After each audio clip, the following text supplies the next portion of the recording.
The D and Davis Show.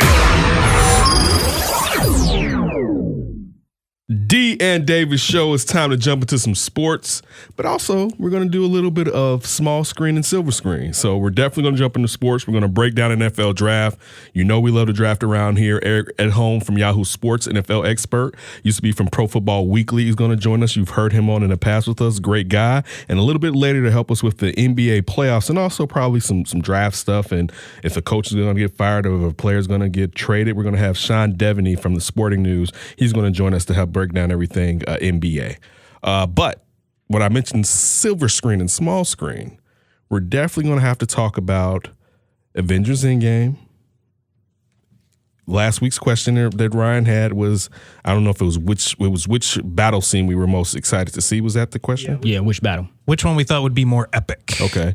So we're going to definitely get into that, but we're going to break down our thoughts on Endgame and also episode 3 of Game of Thrones with the longest battle scene ever for anything on the small screen or the big screen. My name is Kenneth Davis, and the next voice you hear is the Chocolate Man himself. His name is D is Demond Spro. What's going on, everybody? Hey, make sure you follow us on Twitter and Instagram at D and Davis Show. Once again, it's at D and Davis Show.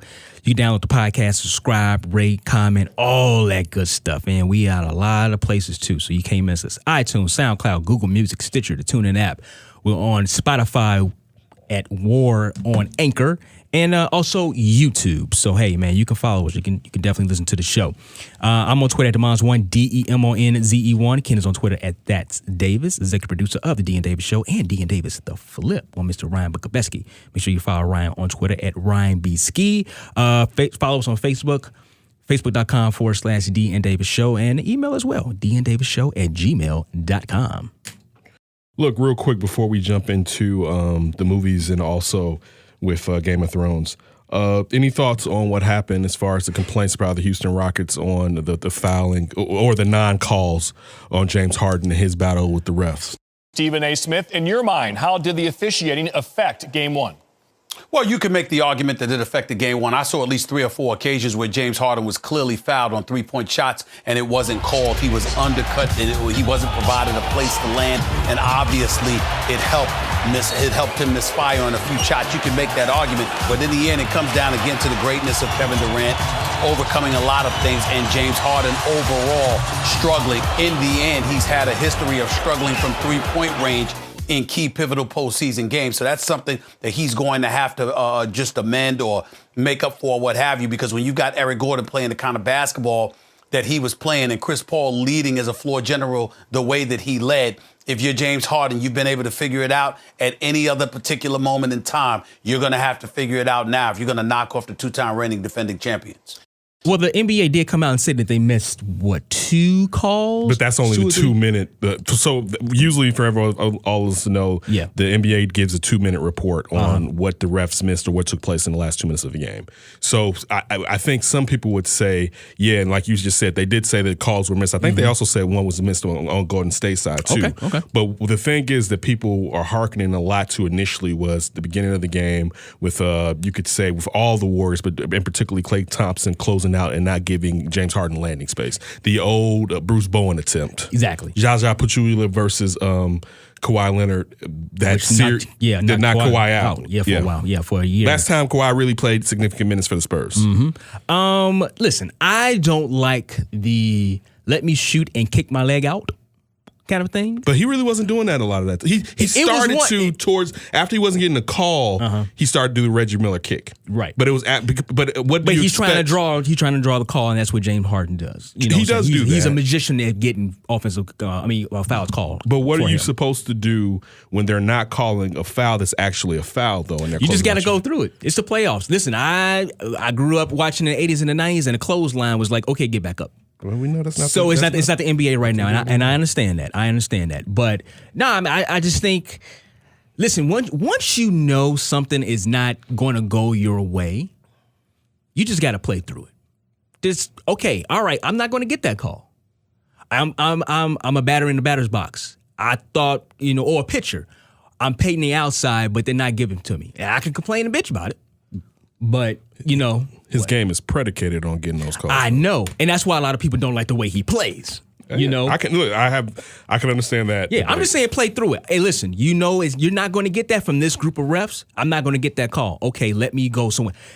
You just got to play through it. I understand that you're upset. I understand that you want those calls.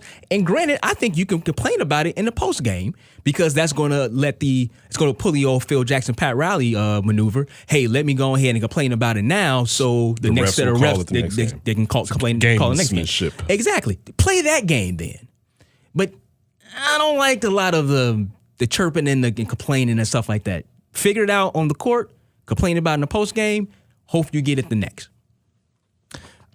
To me, maybe because I haven't seen what they talked about, how they kept analytics of the previous series with the missed calls. You talking about Houston? Yeah. And the league was like, not surprised your by that metric at all. is false, basically. Yeah, like obviously in refereeing in the NBA, it's a lot of judgment calls. It's not black and white like baseball where you have a bag and a base and I need to see this and I need to see that. Mm-hmm. So obviously any call can go either way, but I'm with you more so, D, than the other way, because I think if it's a one-game thing, you got to adjust to the way the refs are calling the game. That's what they're always talked about in every sport. Mm-hmm. You got to adjust to the way the refs are calling the game, and as long as they're calling it both ways, then everyone should be happy with how it's officiated. That's the human part of sports. But if they're not calling it both ways.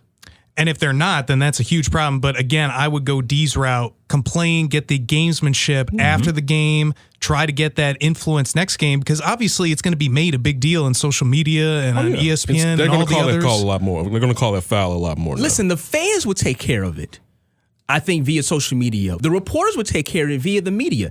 If that series prolongs, I mean, it goes, and you can clearly see that they were not getting those calls, they would, listen, you will find out. The NHL playoffs, I think it wasn't Washington. Maybe it was Las Vegas.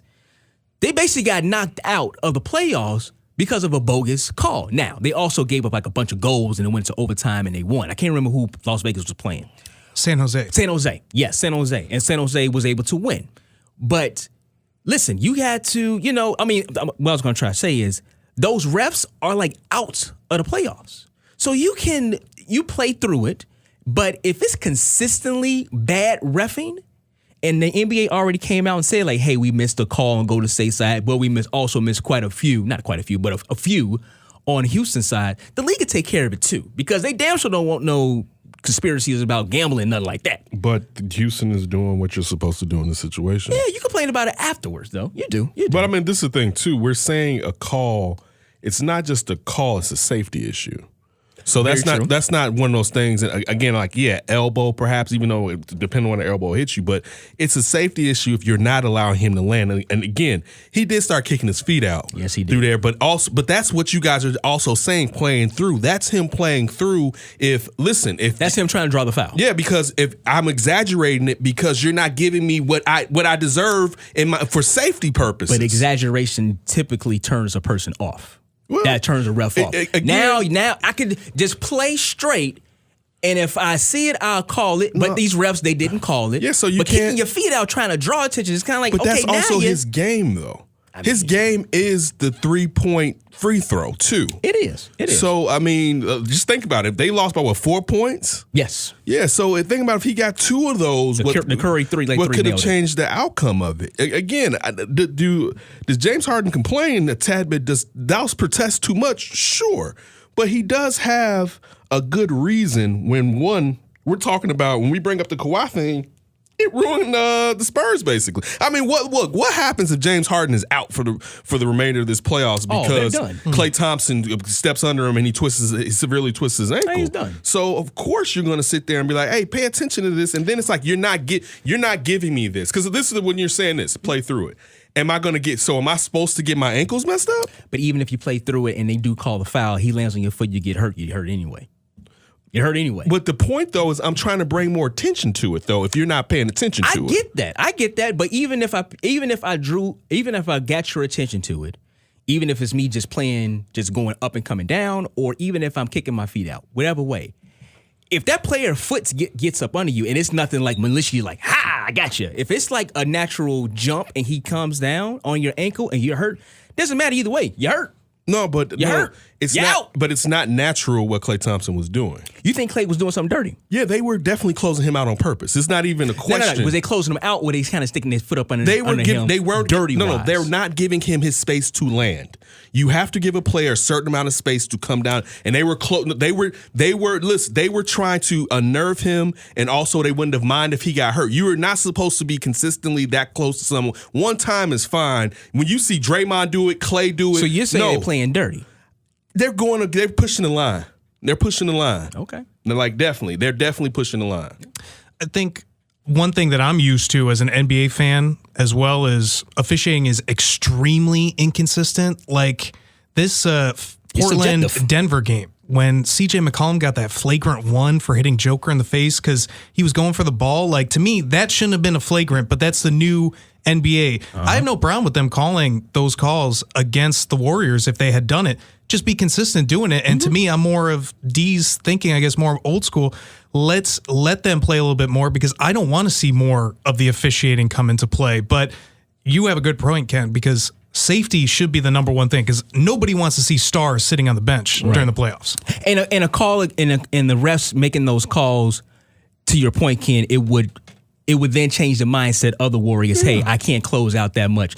And if they're not calling it, what are you going to do? It's gamesmanship. You're going to keep trying to close him out, disturb his shot any kind of way. So you know what? I think James Harden has proved his point. We opened the show talking about him. And now the refs are probably going to look at it, and they're going to keep a keen eye on it. And one of the biggest flaws of the Warriors this playoff run, kind of like the season, has been their defense. They're not the same defensive teams last year. So if they're Draymond Green is the same guy. Yeah. So if they're able to do this as long as they can, they're going to do this as long as they can. And they pull up on it. Oh, all right, cool. We can't do that. We got to adjust. It's all about adjustment. Pop got an extension sticking with the NBA. Seemed like he was going to retire. Not surprised. I wonder though if and I hate to say this, if his wife hadn't passed, would he have signed this extension or tried to, I hate to say spend more time with her, but I think it's a very, very valid point. Yeah, but now that you don't have her there and you're trying to fill up that time with something, because the last thing you want to do is retire and go to an empty house. 70 years old? Yeah, and I mean, think about those players and stuff, that organization is his family. So I mean, I love it, even though the thing that I'm reading it today, we're reading it just a little while ago, it seems like it's year to year, even though it's a 3-year extension. The owners of the Spurs are cool with him basically deciding every year if he's going to stay or come back or not. Yeah, I mean, we have significant others, and let's just say if we was immersed doing something and God forbid one of them passed, the one thing you want to do is kind of keep busy. You don't want to go home. Yeah, you don't want to go home to an empty house in that scenario. You know what I'm saying? I mean, you can definitely find someone else maybe years down the line. Maybe he'll be able to find him another love of his life. Get him a craft. Ooh, I should have said that. Damn. Sorry. Because, I mean, one thing. He's not in Florida, right? Damn. To joke about Robert Kraft, but his wife passed. That's not funny. Right. That's not funny. But no, I'm not shocked that he did. Yeah. And he's a basketball lifer. It's a normalcy. It's something that he likes to do in a kind of morbid way. Yeah, I mean, not morbid way. I shouldn't say that, but more in a kind of way like, if she was there, he could just retire and be with his wife and live out the rest of his life. But she's not there, unfortunately, and I understand it. I definitely understand. I think I would probably do something like this. Yeah, I mean, to have some type of normalcy in your life when you're going through despair, definitely, and just to fill you up. And also, I mean, it's something that you love. It's not like it's something he doesn't love. He has all the power in the situation. He runs the organization. It's his, except someone else signs the checks, basically. It's not like he going into the coal mines. Yeah. And then it's kind of like, okay, I'm going to the coal mines to, or just working a hard 9 to 5 to make sure the family is taken care of. Well, unfortunately, the family is less than what it used to be. I don't have to do that. Yeah, you know what I'm saying? And also, I think he doesn't want to leave that organization in not want to say in a lurch because they're better than what we thought they were going to be this year, and that's with Murray being out and Walker being out majority of the year. Mm-hmm. But I think he looks at how they performed this year and thinks, I can get us back to close to championship level before I walk away from this. I don't think he wants to leave them at the bottom half of the West. Do you think that maybe is part of the reason of the extension too? That maybe he had to be really coachy this season versus previous years because he had those guys kind of in place. Mm-hmm. Maybe relit a fire of, hey, let me coach this team up. That's a good point. Yeah, I mean, when the big three is finally gone, and you can develop relationships with these younger guys. I mean, for anything you read, it seems like I know Walker, a lot of people like Walker, and he had a good relationship. At the beginning of the season, he had a really good relationship with the big fundamental Tim Duncan. Getting DeMar DeRozan to perform the way, I mean, look at the fact, remember, Marcus Aldridge was ready to walk away from here a season ago. Yeah. And to sit there, and we know how mercurial LaMarcus Aldridge could be. Just look at that, him not fouling the Denver player Jokic when common sense, I hate to get on you regardless if you can hear pop or not, dude, foul him. Like, what are you doing? That's just basketball. Your IQ was very low. It's just LaMarcus Aldridge being LaMarcus Aldridge. Yeah. Shout out to Tyrese Thomas. I'm joking. But it's just still. John Paxson got fired for that, right? He should have. Who? Yeah, exactly. Also, too, I wonder is he just possibly could be grooming Becky Hammond because she actually coached the Summer League, and I think she coached him to a Summer League championship, maybe? Yeah. So maybe, you know what I'm saying, he's like, okay, you know what? Yeah, I did have to, like, to your point, Ryan, let me coach these guys up to make sure they're okay when I leave. Might be coaching up her as well. Maybe that's part of it too, leaving a legacy. Yes, and to pass it down. And I think she's highly regarded as one of the up-and-coming assistant coaches in the NBA. And if you can just move down a couple of seats and you're there, it's a possibility. That's all I'm trying to say. Or even getting her ready for another job somewhere. You know, it's a possibility. So, yeah, Pop coaches everybody, the coaches and the players. Yeah, so that definitely could be the water boy. Everybody, you can be the best water boy. Everybody. Well, you know he's coaching America with all his tidbits from the media. There you go. You sound like you hating when you say No, I'm big Pop fan. Stick to your sports. Shut up and dribble. I don't like my coaches not coaching. Talking philosophical about what's going on in the country. Real quick, let's go around the NBA playoffs. Tell me your thoughts. Milwaukee versus Boston. Last night, shout out to Brianna. Bree, we were at a swank event at high noon. Make sure anybody goes out there on Monday nights. Yes. It's a nice PR mix with a lot of people in the industry. Follow them on Twitter at Swank PR. Thank you. One of the young ladies we met, was it Juice Crew? What was the name of that?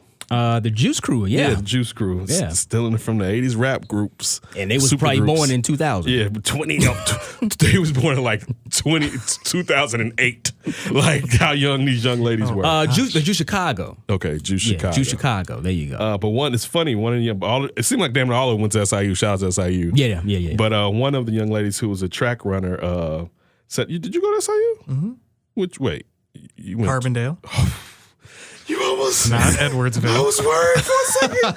I was like, you got an Edwardsville look to you. Like, oh, did you go to fake SIU? Right? You got to go to the real scene. Okay. I didn't know. Have you ever told me that before? I think so. Okay, it would seem like I would think so. Okay, but they went to SIU, even though I went there when it was in black and white. But listen, real quick, one of the young ladies jumped up and was saying that basically the Boston-Milwaukee series is over. I agree with her. I think you said wait and see, basically. Yeah, I think you got to wait and see. I think it's a wrap. Dang, after one? It's not even just necessarily after one. We had on Michael Lee last week, and Michael Lee pointed out that he had Boston hero with his team. Michael Lee is right. I thought I'm waiting for Kyrie to get back to being Kyrie. But I think right now, and Kyrie said this, he's waiting for the playoffs. When they're playing for something, they're not letting the noise sink in like they were for the majority of this season. And the thing is, let's be honest, you guys, if you slow down Giannis, Milwaukee is done. Yeah, and they definitely did that. I mean, even to be honest with you, if you can let Giannis get off, but you can close out on the three-point shooters, you still can clamp down on that team, basically. You know, like if you stay home, all right, just let Al Horford do his thing with Giannis. Everybody else stay home. There's still a good chance that you can beat him when you have the firepower that the Celtics have. And look, even that's with missing Marcus Smart, who, I mean, he's a better defender and offensive player, but his offense has improved over this last year. So, I mean, just for me, it's hard. It's getting harder for me to see. I definitely said last week I don't see the Sixers as being one of my true teams to make it up to the finals out of the East. I had Milwaukee, Boston, and Toronto, and right now I'm looking at it as like Toronto may be the only team that can stop the Celtics from maybe doing this, because I think the Celtics are going to, if they face the 76ers, they're going to get in the 76ers you. Mm-hmm. And that was one of the biggest points I had brought up. How do you guard Simmons, and how do you slow down Simmons? Obviously, you got Jimmy Butler and Embiid there, but if you can just slow down one part of the three-headed monster, you have a really good shot. And Boston is a team that's deep. They have experience. they can do a lot. They can do a lot, and they can definitely mismatches do up the yin yang. Yeah, and they have a ton of athleticism and length. They do. Too. They are deep. Everybody can damn near score on the team. Like we bring you, Marcus, whatever Morris twin they got there, but just think everybody they bring in basically can score the ball.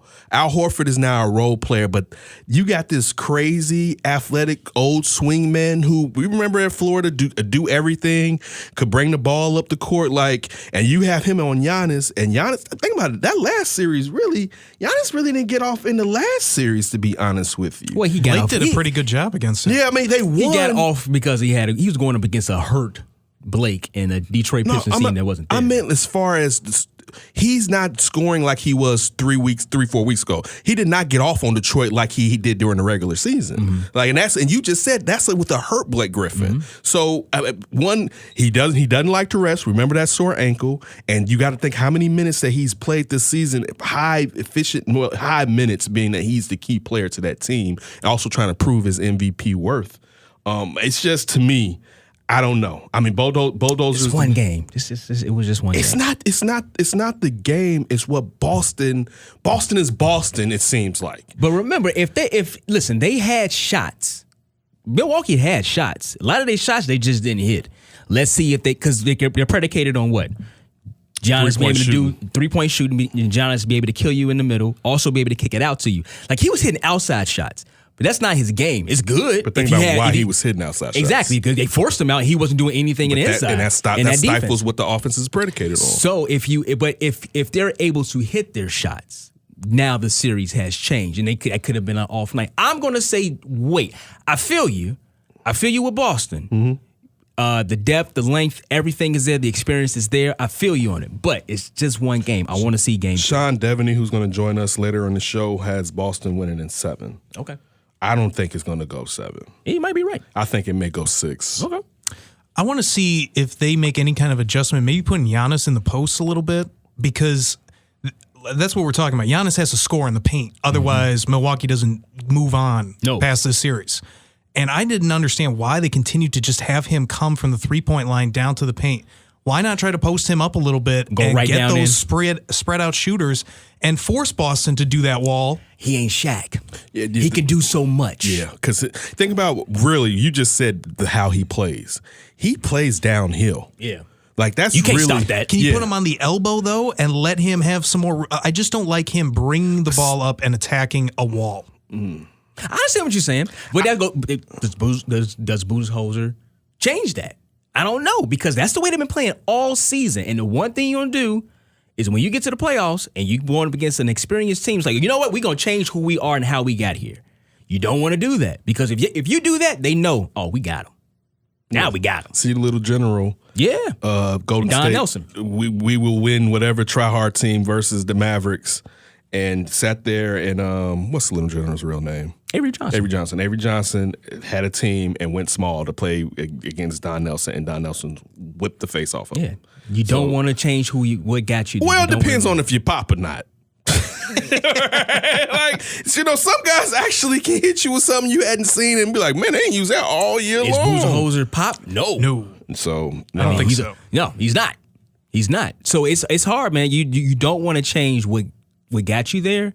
Let's just see if they hit their shots. Now listen, Boston can do the exact same thing. The Celtics can do the exact same thing, and they don't hit their shots. This could be the time where you would not expect, or you don't want this to happen. Milwaukee can straight go cold. It can happen. They're a 3-point shooting team predicated on the big man who can do everything. And also think about the fact that this type of team hurts Brook Lopez.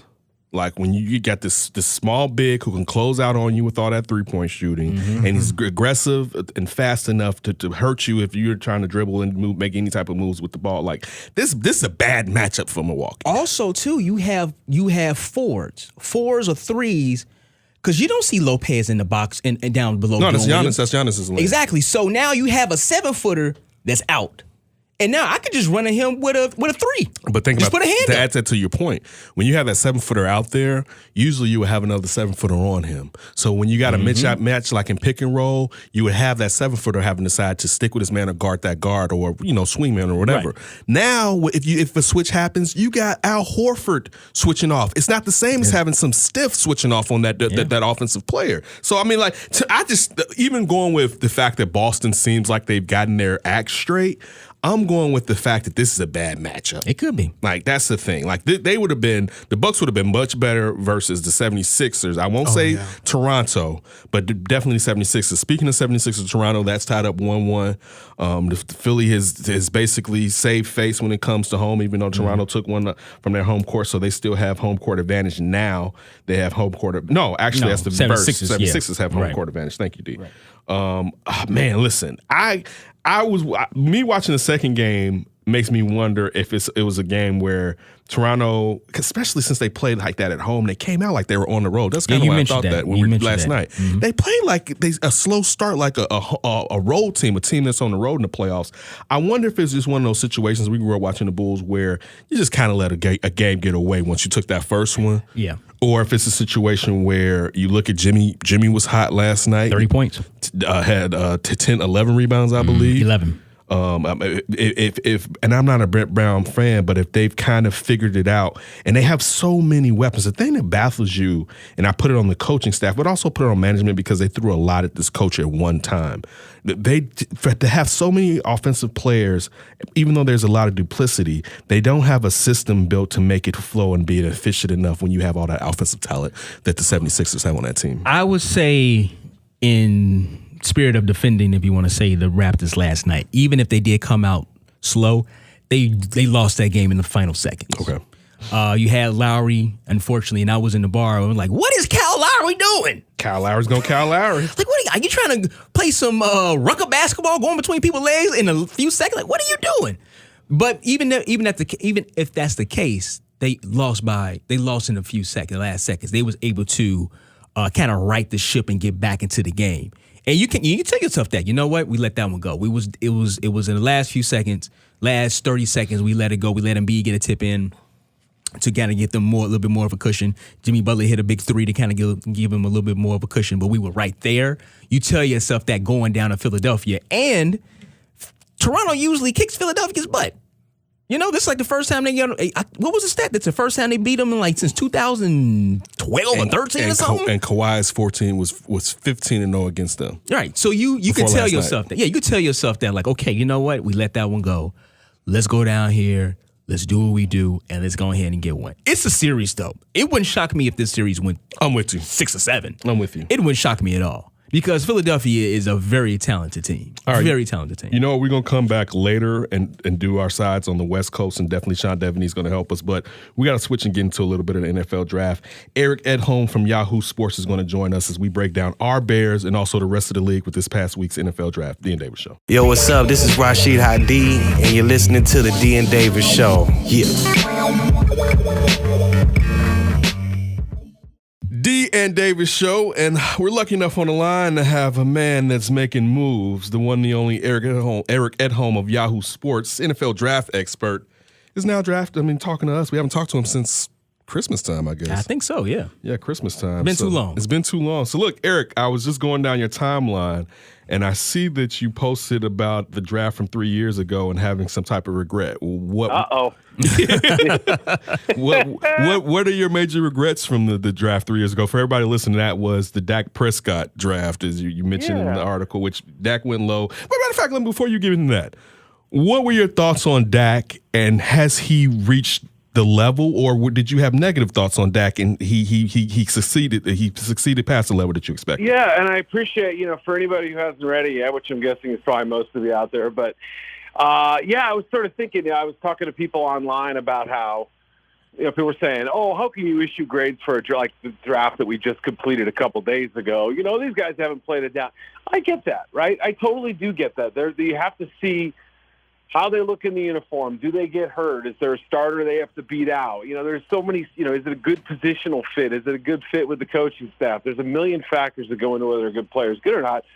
So I said, hey, why don't I look back at my 2006 post-draft grades and see how I did. And I went in blind. I had no idea. And I knew that the Dak pick was good because I had Dak as my number 37 or 8 overall player. I really liked him. I watched a lot of SEC football, and I just thought, this guy's going to find his way into the lineup once Tony Romo's done, et cetera.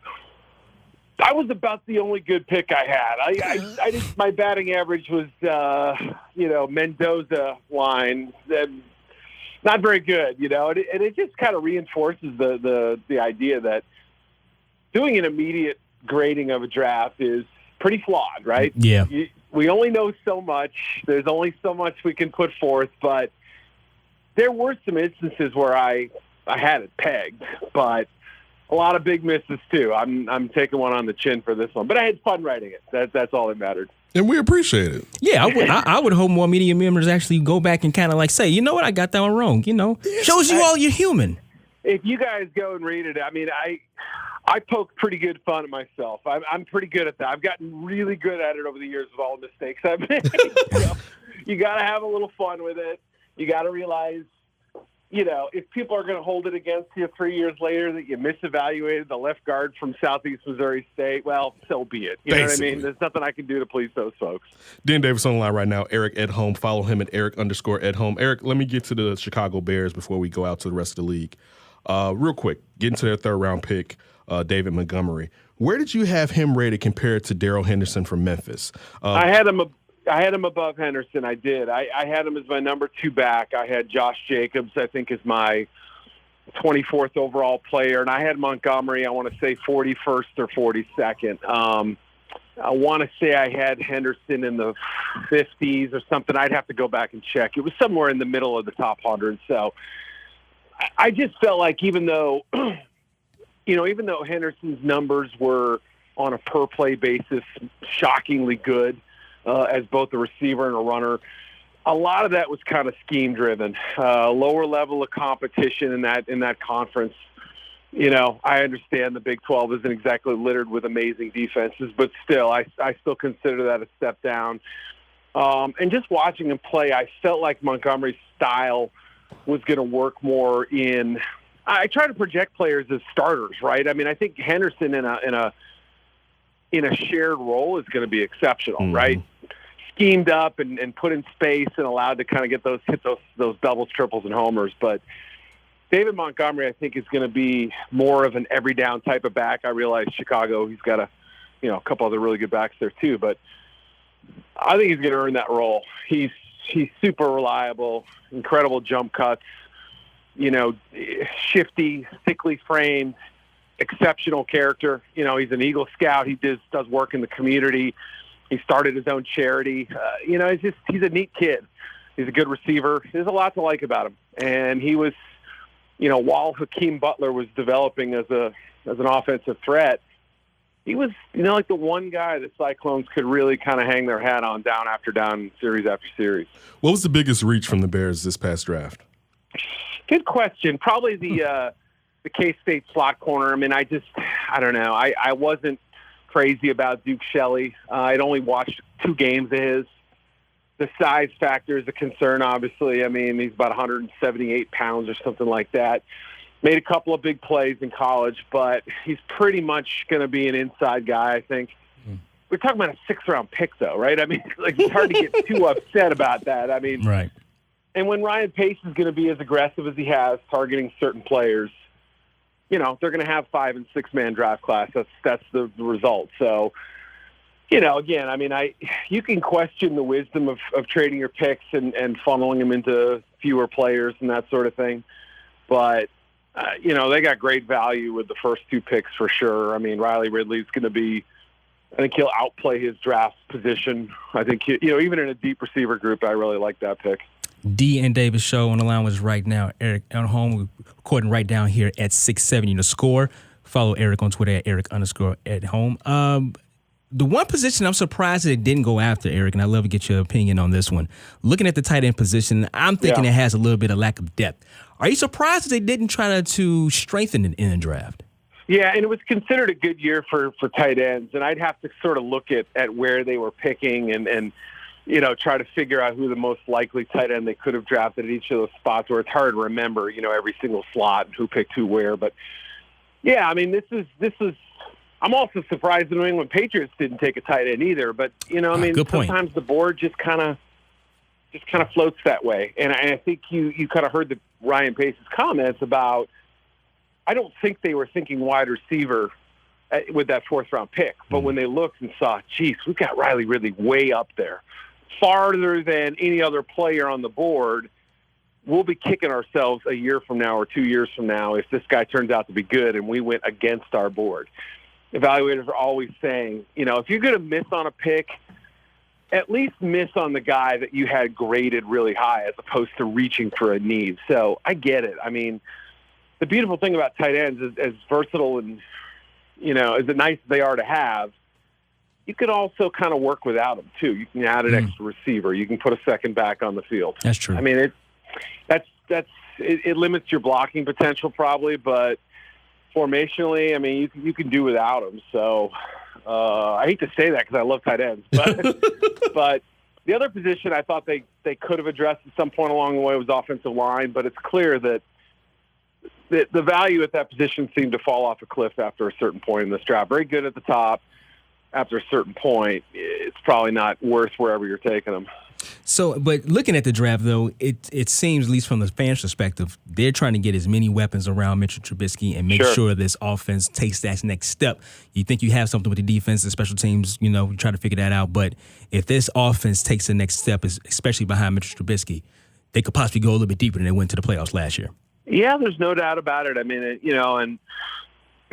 we were left with that impression of Mitch getting him in a position to win that playoff game. And, one of the best throws I thought he made all season was on that drive down the right sideline there. And, you add a Cordero Patterson, you get Anthony Miller, another year of experience. Same thing with Trey Burton.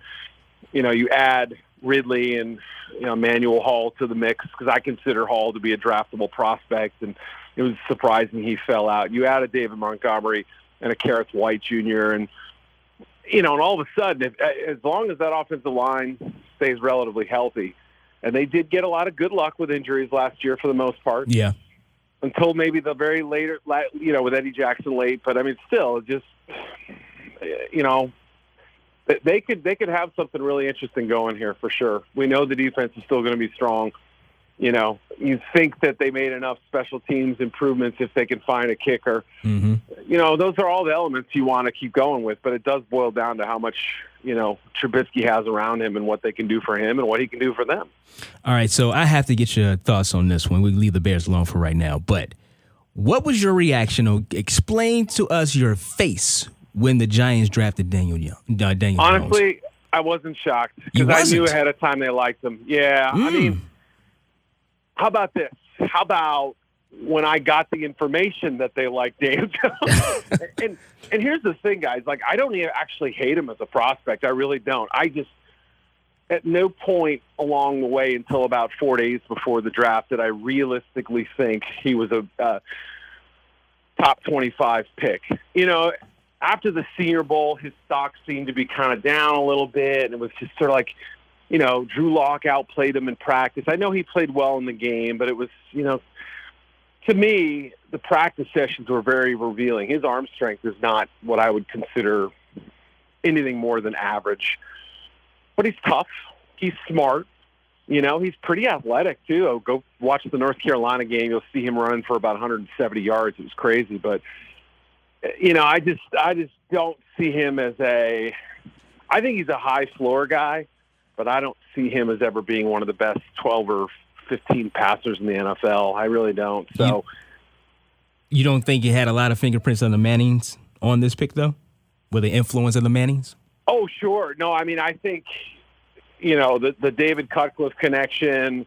It was funny, guys. I was down at the Senior Bowl, and I had never heard Daniel Jones talk before. If I did, I didn't recall it. And I went up to the podium. They had a little media day to introduce the players or whatever. Daniel Jones is up there talking, and I actually tweeted it out. You can go find it. I said, oh, my God, if you close your eyes and listen to Daniel Jones talk, it sounds exactly like Eli Manning. Like the phrases he used, the voice, the whole thing. come to find out that he was basically this, like, created in a lab by the mad David Sutcliffe, who just produces these, like, Manning genetic things, I don't know what, but it's just so funny to look back and think that I thought that at the time, and then who knew, this is going to be the result. But yeah, I think that obviously played a lot into it. I mean, if you watch him kind of drop back, he's way more athletic than Eli, in my opinion, but he has similar footwork, similar mechanics, you see a lot of those things. And, let's face it, Eli Manning's been a good quarterback in his career, maddening at times, but good, overall. So if he comes anywhere close to Eli's career, it's going to look like a good pick, but I still need some convincing at this point. Yeah, the value was just bad. Right. Yeah.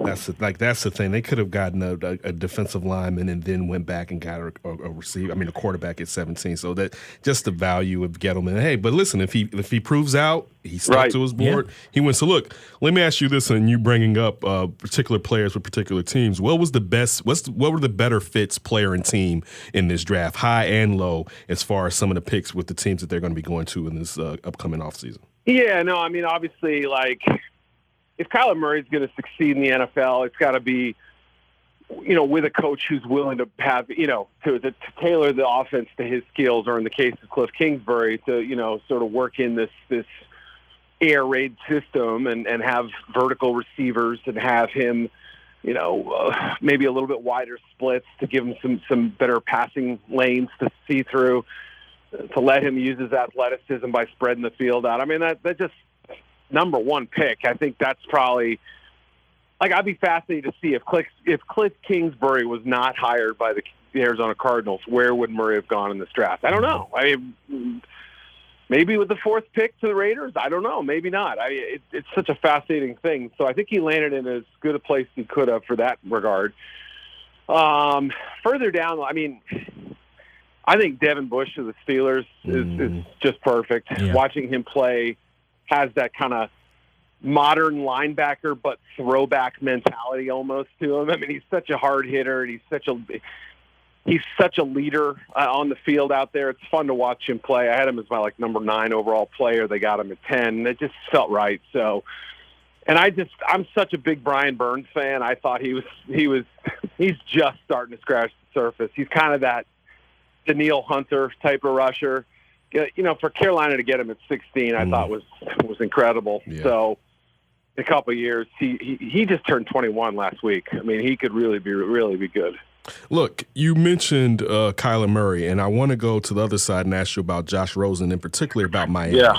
Now, looking at what Miami's doing, I think most of us believe that Miami was looking at Tua Tagovailoa next year, and that they were basically, I hate to say tanking, but we're in the tank for him. Now, even bringing in Rosen and the fact that they don't have to pay, they have to pay him a minuscule amount. Do you still think that Tua's in their plans, or will they go behind Josh Rosen, or is Josh Rosen so cheap they don't have to necessarily make a plan as far as going behind him right now? Yeah, and the beautiful thing, like you said, I mean, the fact that they're barely paying Rosen, they traded, in essence, a low second-round pick for him. It's kind of like when the Panthers drafted Jimmy Clausen at 48. It didn't stop them the next year from drafting Cam Newton. Yeah. Yeah. So you think of it just in those terms, and obviously Rosen himself saw how, you could be a first-round pick. They trade up for you at number 10 last year. That's an extreme example, but you never know in this league. So I'll say this. People who I know who know Brian Flores, I've never met him. I've only talked to him in group settings, things like that, say that the idea of him trying to be on board with any kind of tanking thing, he wouldn't have taken the job if he thought that this was a fait accompli where they were, all right, Brian, give it your best shot, but we're going to go 1-15 and, you'll get Tua Tagovailoa. I don't think he would have signed up for that. I think he's going to coach the heck out of these guys. They may not be all that talented, but as it pertains to Rosen, he's going to get every shot to win the starting job. They want to know what they have. They want to know, hey, look, is he good enough to prevent us from taking Tagovailoa, Herbert, Jake Fromm, Jacob Eason, whoever comes out in next year's draft. I have no idea, but Herbert for sure will come out. He's a senior. There's going to be probably multiple quarterbacks in the discussion for the number 1 pick next year. And they might be picking first, second, third, fourth, fifth, sixth. And they're projected to have 14 picks next year. So, whoa. Yeah, I mean they're going to have compensatory picks. They got a second rounder from the Saints in that trade.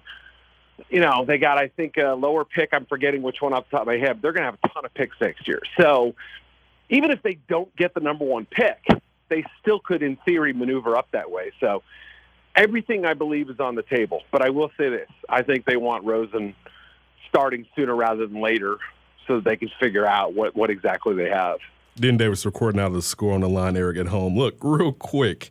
When you something that you had just mentioned kind of took me aback real quick. Sure. What's trending in this draft that was different from past drafts? And take Kyler Murray and his height out of it. Other positions that seem like they were up, and not just depending on what was available, but the direction that the NFL seems like it's going in right now.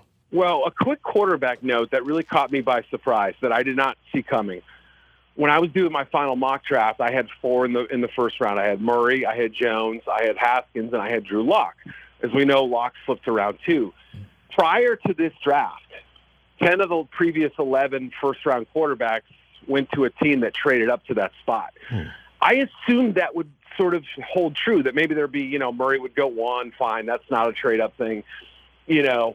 Somebody might try to vault the Giants for Jones if they really liked him.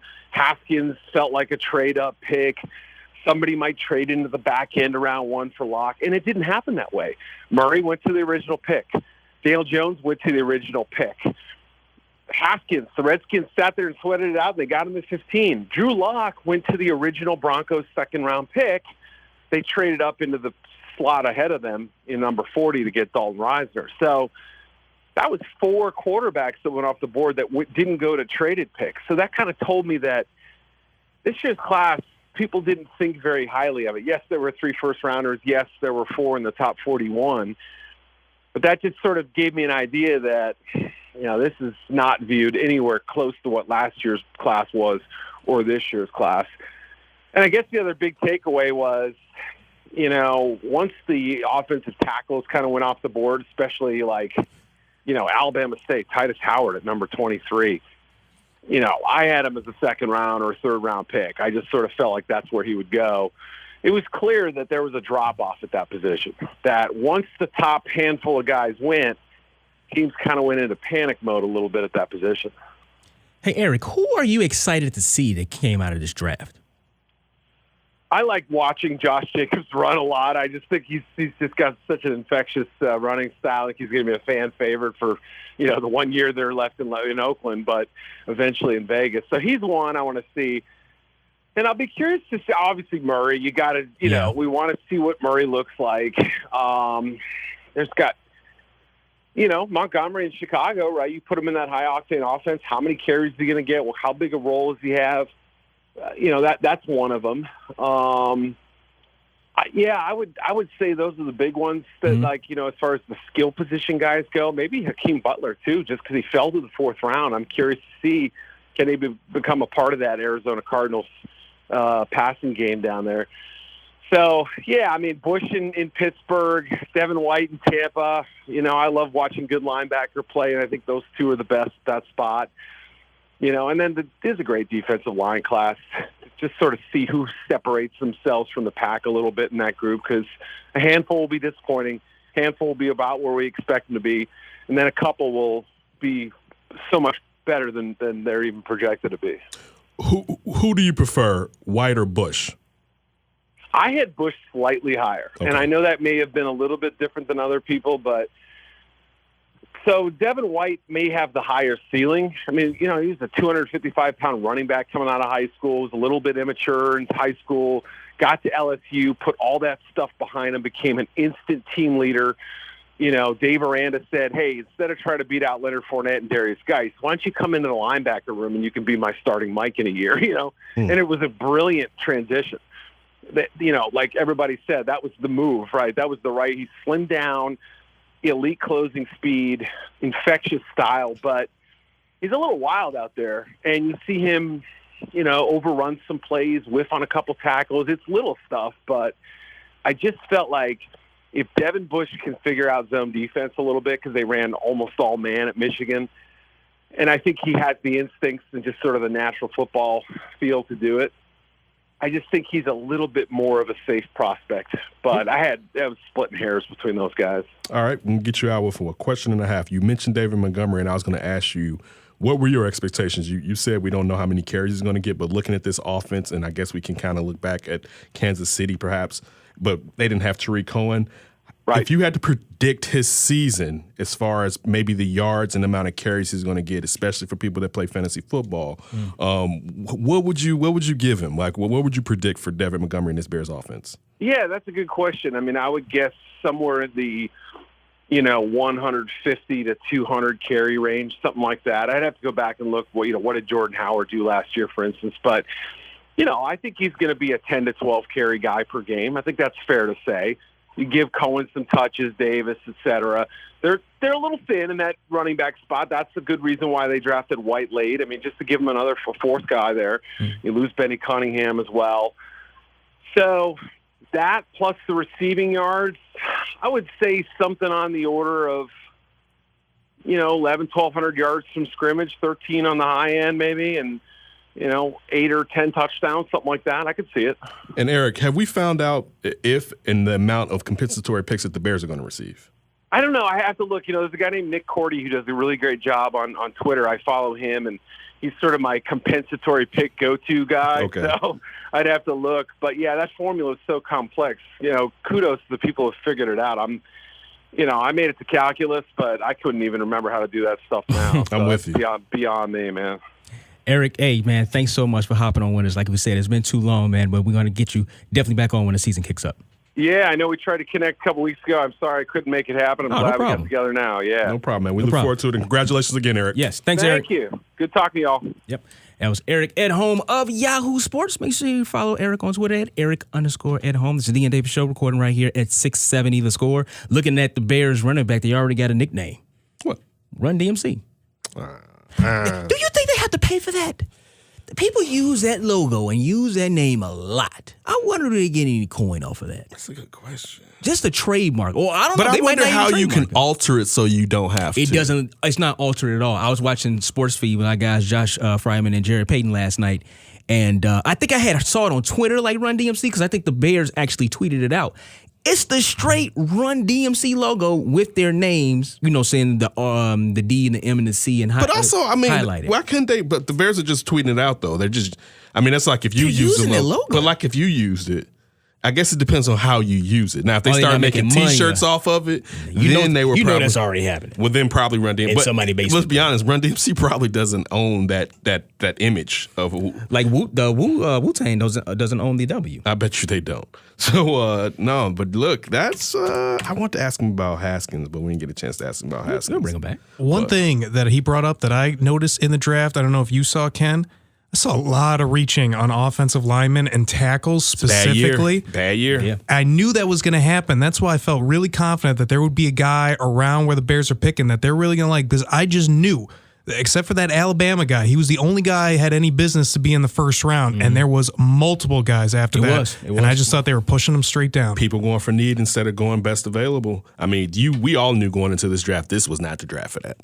Like, if you didn't have a second day guy that you were in love with, you may as well either, if you had the money to spend some money in free agency, or kick the rock down the next season's draft and try to look for an offensive lineman. Then last year we know it's the guard year. And especially with offensive linemen, and we're talking about high in the draft, that's a 50-50 as far as hitting and missing out. That's all about damn near their effort and how those guys are because of the type of pounding that they take. So you better either have Harry Hestad, shout out to the Bears, somebody pretty good that knows how to coach these guys up. But nah, dude, like this, I will say this as far as the Bears and Ryan Pace. And again, I would like for someone to tell me if they think this has to do with Matt Nagy being in the brain trust now, with how Ryan Pace goes about drafting. I'm sure it makes it easier because your coach and you know what he wants compared to with John Fox. He just wanted 3 yards in a cloud of dust, basically.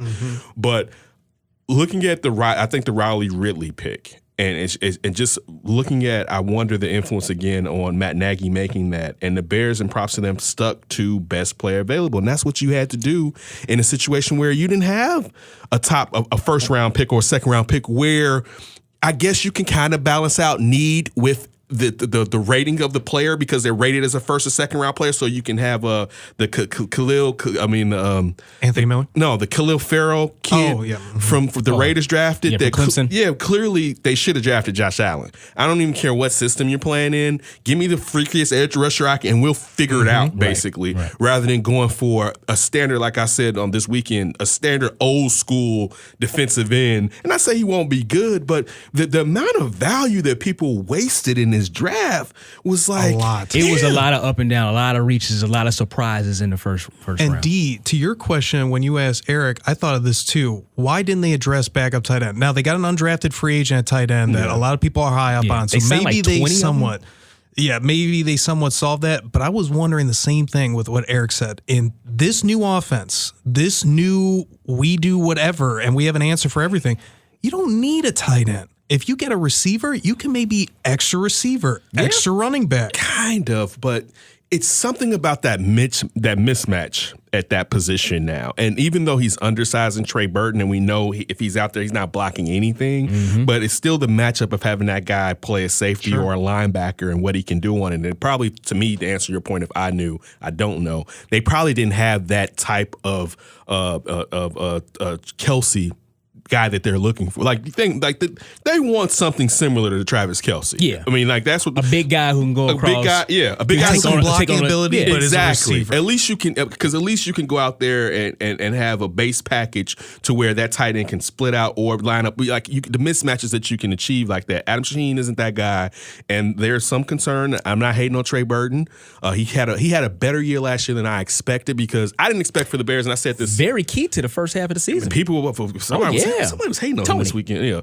I think the only thing with Trey that has people nervous is that last mental game breakdown. But I thing. mean, he's talked about it, right? And I mean, the thing is too, he shouldn't be the key tight end. He should be like, ooh, we got Trey Burton. Back when they had Martellus Bennett, and then they had Zach Miller. It was like, oh, that's sweet. Injury prone Zach Miller behind him with that speed. But then it was Zach Miller was like, hold up, like you need to bump Trey Burton down and be like, man, we got this little trickster out here, and take some of that pressure off of him. But again, to the thing I was going to say, I didn't think, usually when you go out and bring in the amount of free agents the Bears brought in, you may hit on half of them if you're lucky.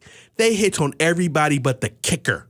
All right? Everything clicked but the kicker. But again, to what you're saying, I don't think the guy that you're saying the Bears need for this offense was there, and there was no reason to waste a pick on a guy that they didn't think fit the scheme at tight end position. Yeah, you want to see if Nagy can coach these guys up, or, maybe find somebody undrafted, or whatever the case may be, you might be able to find somebody like that. But still, though, I mean, it's good to have a good tight end. Shaheen ain't nothing. Yeah, he's a waste of a player. How you guys are saying tight end? How Eric said, it's good to have a good tight end? It's good to have a good tight end. But seriously, that wide receiver battle this year, ooh, man, that's going to be off the chain. But you look at Anthony Miller, he basically played the entire season with one arm. Yeah. So you want to try to find some guys who's going to give you depth. That's what I'm saying before. You want to try to give Mitch everything that he needs. Well, at the receiver position, he's got everything. He got everything. Needs. That's very true. And the offensive line should step up another year within the system, because I think this will be Nagy's second draft with them, because he was hired after this is his third year coaching, but this is his second draft. No, this is his second year coaching. Second year. Oh, second. I'm sorry. Yeah, second year. I'm sorry. Yes. You pointing at him like I didn't say it. Well, yes. Second year.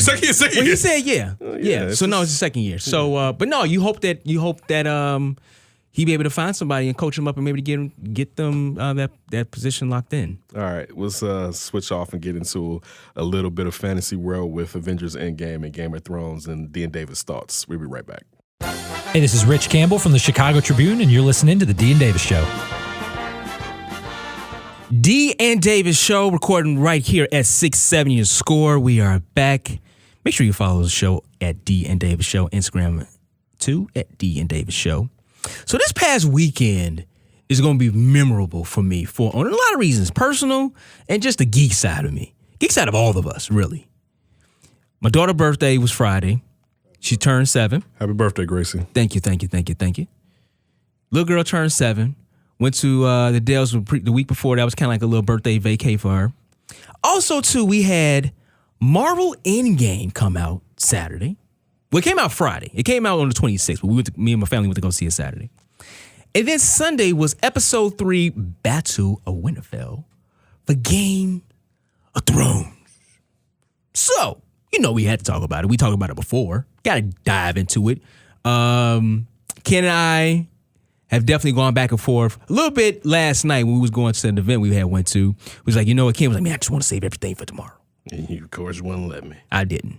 So what do you mean? What do you mean? Nah, man, I'm saving for tomorrow. I want this to be fresh for you, Ryan. I said, man, what's wrong, brother? What's wrong? Ryan, who almost got kicked out of the team with his, I want to talk about it. You let Julie talk about it to you. Like, you really got this thing of like, you like to try to bully me, I see. Like, that's like your little thing. No, nobody bullies you. I like being a bully. Gotta save that drop. So first up, I guess we'll go based on what came out. Mm-hmm. Marvel Endgame, the final. It's not the final. Well, it's kind of like the final movie of Phase. Yeah. Well, no. Spider-Man Far From Home is actually the last movie of Phase 4 from Marvel. So this is not. But this is the anticipated part 4. Or almost sequel, if you want to say, to Infinity War. It's basically what everything's been set up since Iron Man. Since Iron Man. And that was in 2008, I believe Iron Man came out. So 22 movies it's taken to get to this point, and Marvel Endgame dropped. A little data or facts on the movie. It generated $1.2 billion the opening weekend. I think domestic it hit 350. And I believe right now it's in the top 15 of highest grossing movies of all time. That's just off the strength of the very first weekend. They're also worried if it's going to have legs, though. It's going to have legs. No, because the reason why they don't believe it'll have legs. Why? Is because usually they oversaturated the screens with the amount of screens that they ran. Mm-hmm. So they feel like a lot of people may have seen it compared to a lot of times with movies they were talking about, I believe E.T. and a couple other movies that even like 10 months later were still in the top 10 of movies that are viewed at the movie theater. How that may not have, even though when they were saying that, I think I was listening to WBZ. I stand corrected. I have the wiki up for the top grossing movies of all time, the top 50 of all time. I looked at it this morning. The Endgame was not in the top 10. It is in the top 10 now. It's right now at 1.3. So it's making money as we speak. Yeah. So just give you the top 10 real quick. You just really cut me off with what I'm saying. No, how? I was just breaking down the legs and how old movie theaters compared to this, and you went, that jumped out at me. I'm sorry, but please continue. Nah, go ahead, bro. Okay, so top 10, you have Endgame, Black Panther, Age of Ultron, Furious 7, The Avengers, Jurassic World, Avengers Infinity War, Star Wars The Force Awakens, Titanic, and Avatar. That's your top 10. Ooh, guess what's not in there? What? What, Captain Marvel? Captain Marvel. It's at 1.1. It ain't going to break Black Panther's record like you 1.1 for Captain Marvel, and it's still in the theaters. Guess what? And Black Panther's at 1.3. I'll tell you this much. That Endgame coming out is going to hurt. It's cannibalized Captain Marvel, giving some more views. It's possible. It's possible. So, enough of that. It was corny. Our thoughts of Endgame. Ken, you can go. Let Ken off the hook. It was corny as hell. It was the hokiest movie of the hokiest movie of all Marvel movies. That's a lie. That is a lie. No. It was like Endgame presented by Ant-Man's director and writer. What? What? No. Let me say this. It was epic, but the whole time travel thing was corny. They broke their own rule in the time travel thing, which is why were we going to spend all this time talking about exactly how it works if Cap is going to break the rule at the end of the movie. Spoiler alert. We should probably say that. Yeah, this is a spoiler alert. What? Are you kidding me? That's a spoiler. Is this live? No. We can edit that out. Are you serious? Yeah. Dude, yeah, totally. They're still going to tweet about it. No. Don't worry about it. Are you serious? It's fine. I'm really sorry. No, don't worry about it. No, it's fine. Okay. We can edit it, right? Okay, now go. Oh, well. Too late. We'll put that on the picture for this podcast. Look, I'm not saying that it wasn't still epic. But it was too much, and I know they referenced this, so it's kind of like, hey, we said it before you said it. It was too much Bill and Ted 2 and Back to the Future 3. I didn't hear none of that. They said that in the movie. They were like Bill and Ted. It was like, yeah, like Bill and Ted. I thought it was more so Back in the Future. They said both of them, and they said Back to the Future like 3 times. Yeah. But they said Bill and Ted. Back to the Future was wrong? Yeah, right. Yeah, and then first of all, I love but even though Back to the Future 3 was trash, right? Which 3 wasn't good. Something in common, they made 2 and 3 simultaneously, like they did Infinity War and Endgame. I didn't know that. Yes, which means this is trash. No, I'm joking. But this was better than Back to the Future 3. Yes. Let me start off with that. Look, there were times, like my favorite part was the beginning, to see how they approached Thanos. I won't even ruin all this for anybody. What they found. We already said spoiler alert. You go and go. When they found out what he did to the stones. I mean, just think about, you're spending all this time like, we're gonna jump the boogeyman, and this time with lesser forces, we're gonna beat his ass. So basically, this is a suicide mission to get there and find out. And I mean, you're giving it your all for what you love, to get there and find out that he doesn't even have what you need to bring back your friends. My man is a urban planner. Yeah, and basically he's retired. Like he's living. Where your guys at, man? I'm done. Man, I'm out here chilling. I'm done. I'm in the garden. Like, right, yeah. I got the Nelly Kush out in the back. Right? Y'all want to smoke? Exactly, man. I need as much weed for this arm right here, this banged up arm that I got. But in my birth face. This has been 20 years in the making. But so that, to me, to see how it affected them, for just how demoralized they were from not getting it, how it ruined Thor basically. That was cold. Like for open, that's a tight. When you open with taking off the enemy's dome piece, I'm like, well, this is gonna be interesting then. To me, this is the thing. You could have taken out at least 15 minutes with all the time travel sequences. I get it. If you want to do Tony going back and meeting his father, cool. The rest of them, just show me when they getting on the platform, going out and coming back it was too much time wasted. For as great as this movie was, time travel usually sucks in the first place. Like, it does. It's a very hard thing to pull off. Yeah, but because it's not real. But see the problem though. But when you try to say the difference in our time travel is this, and then you go against it, you mess it up even more. Like, don't establish that you basically, if you go back, or I'm gonna give him a caveat. So let's just say Cap went back, right?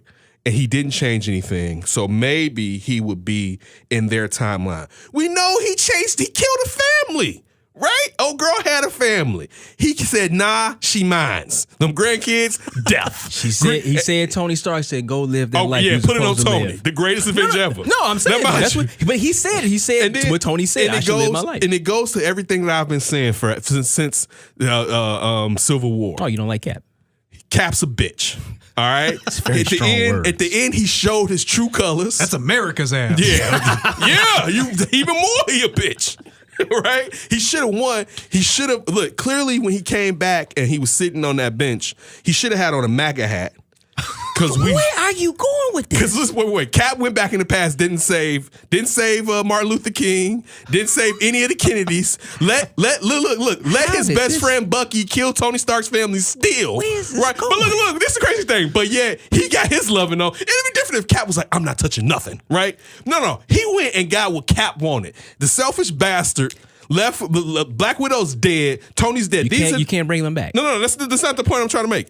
These are the leaders of the Avengers. Who was leading when Tony and Cap was going? Black Widow, right? Yes. Mm-hmm. Who are the dominant leaders, Cap or Tony? Black Widow and Tony are dead. And what does Cap do? I'm retiring. My ass is out of here. Like, I don't care what y'all gonna do, right? But I'm up out of this piece. He said he did what Tony told him to do. Dude, you know how easy it'd be for me. You know how easy it'd be for me to do something that's not right and say D told me. D did tell me, man, I got to get my money. Look, I can use that for anything. I'd be outside right now in the corner slinging drugs, and they'd be like, man, why you out? I'd be like, D told me, get that money. And it's because I said it clearly. That means something. So, nah, son, miss me with that. So, look, the real G. So then the whole thing I've been talking about, the real G did what he did. Going into this, our argument was who was going to die. Yeah. I always wanted Cap to die. First of all, the bastard still should be dead. He should have went out, all right? And I was saying... You said Robert Downey Jr. You said Robert Downey Jr. But then, like I was telling you in the car, we knew about 2 weeks ago both of them were leaving. They were gone. Like, just from how the cast was talking about it. Tony, went out like a true. Look, I think if this doesn't prove, but see this, if this doesn't prove why I've been mad at Cap, this whole movie proves. Like I've been in the background, like telling y'all, like she ain't right, y'all, and y'all be like, she's the best girl ever. And I'm like, she ain't right, and then she finally went and ran off on your ass, and I was like, I told you, and nobody still does. Dude, Cap is. Right, and then this is another thing that pissed me off. While I'm going to still epic movie, epic. He's a listen, say epic.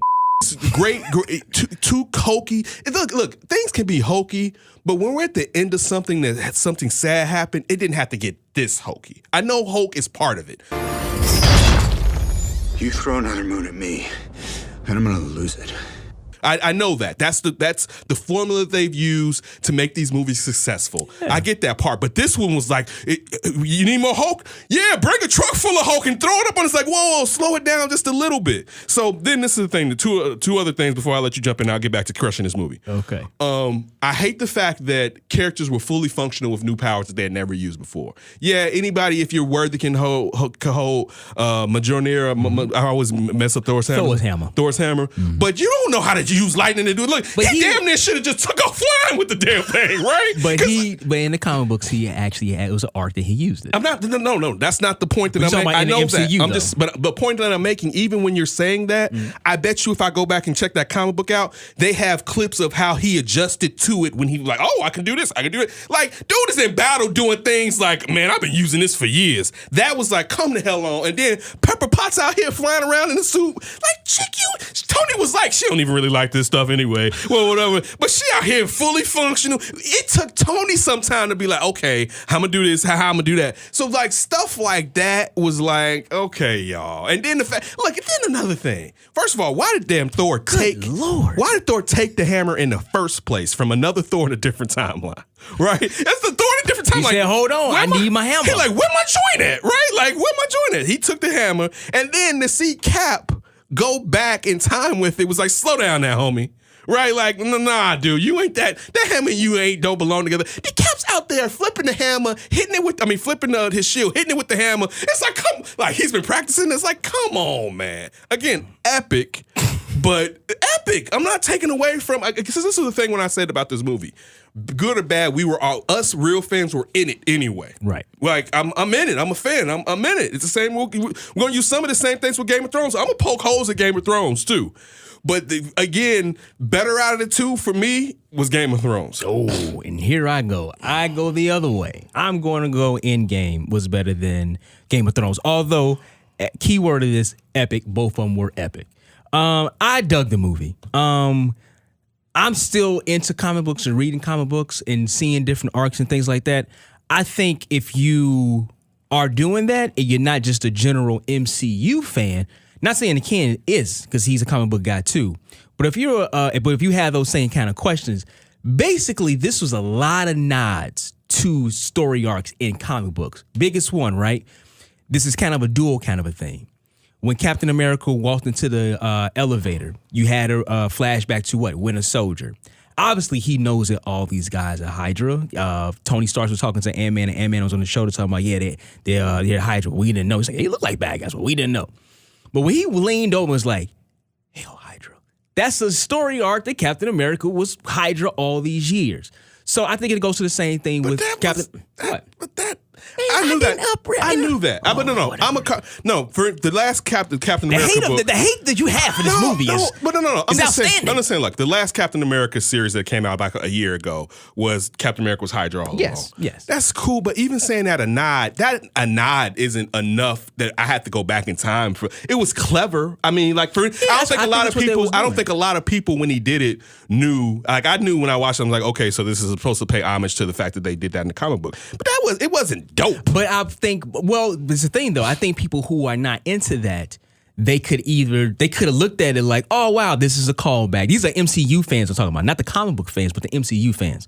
That can be a callback to Winter Soldier. It's like, oh, it's kind of cool, but also too, it's a nod to the different kind of arcs. Same thing. I think a lot of that was dropped in there, and I think maybe it could have upset a lot of people.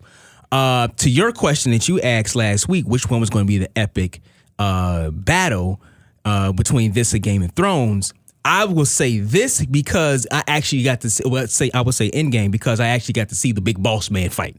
Yes, I take this as a comic book movie. I'm into it. I'm here for it. I'm not deep diving. Listen, what you're saying is I don't care. Though. No. But this is the thing. Like, though. this is my stuff, so I'm in it regardless. I get it.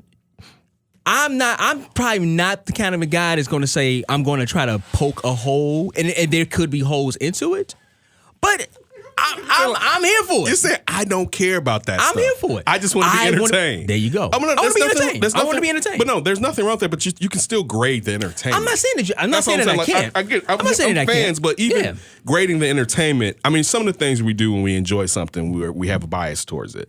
I feel like, and I said this, your biasness, and we knew this with you. You a hard bias dude is gonna pop out because even using the Hell Hydra thing, it was too much. This franchise is too good for bullshit time travel.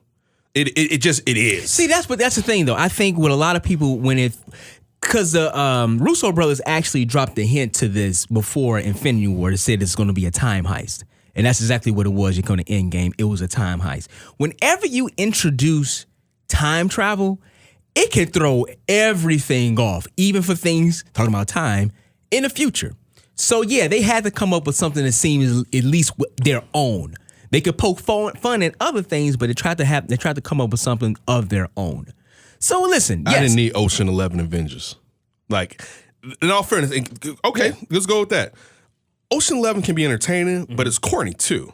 I didn't need that in my Avengers. Like, how real do you think a comic book movie is? It's not about. Get? Look. Let's stop. We're talking about time travel. No. I'm not. You keep trying to use that it's a comic book as an excuse to give in and out. I'm even using that. They're still not going based off of the time travel parameters that they set up themselves. So that excuse doesn't hold because up. They can't do because they can't. No, they actually could have. You can try to fit or try to work time travel so much, but if you're trying to set up an ending the way you want to set up an ending to a movie and you have Cap sitting on the bench, it's not going to always fit together.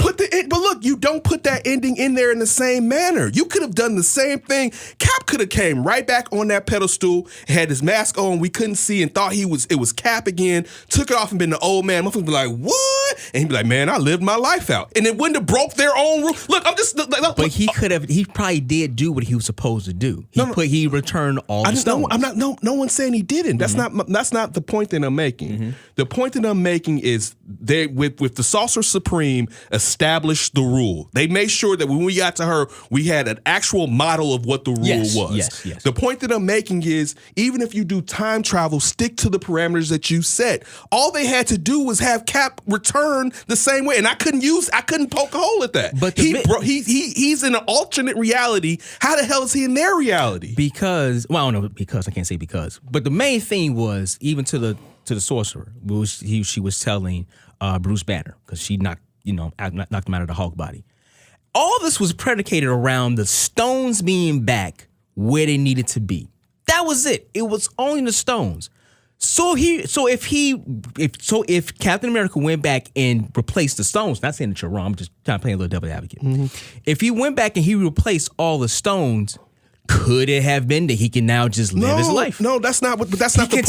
He can time jump with the watches. That's not the point that they made. They went into it early with saying you can't go back and change time. Don't talk to yourself. They used the old time paradox thing. Right. Don't talk to yourself or whatever. He went back and totally altered. I thought they said that you could. Like that didn't matter. They were like, don't. They were like the fact that they broke because I know what you're thinking. They broke the rule and he saw himself, and then he says Bucky's alive and doing it. They were like, don't. Basically, the butterfly effect.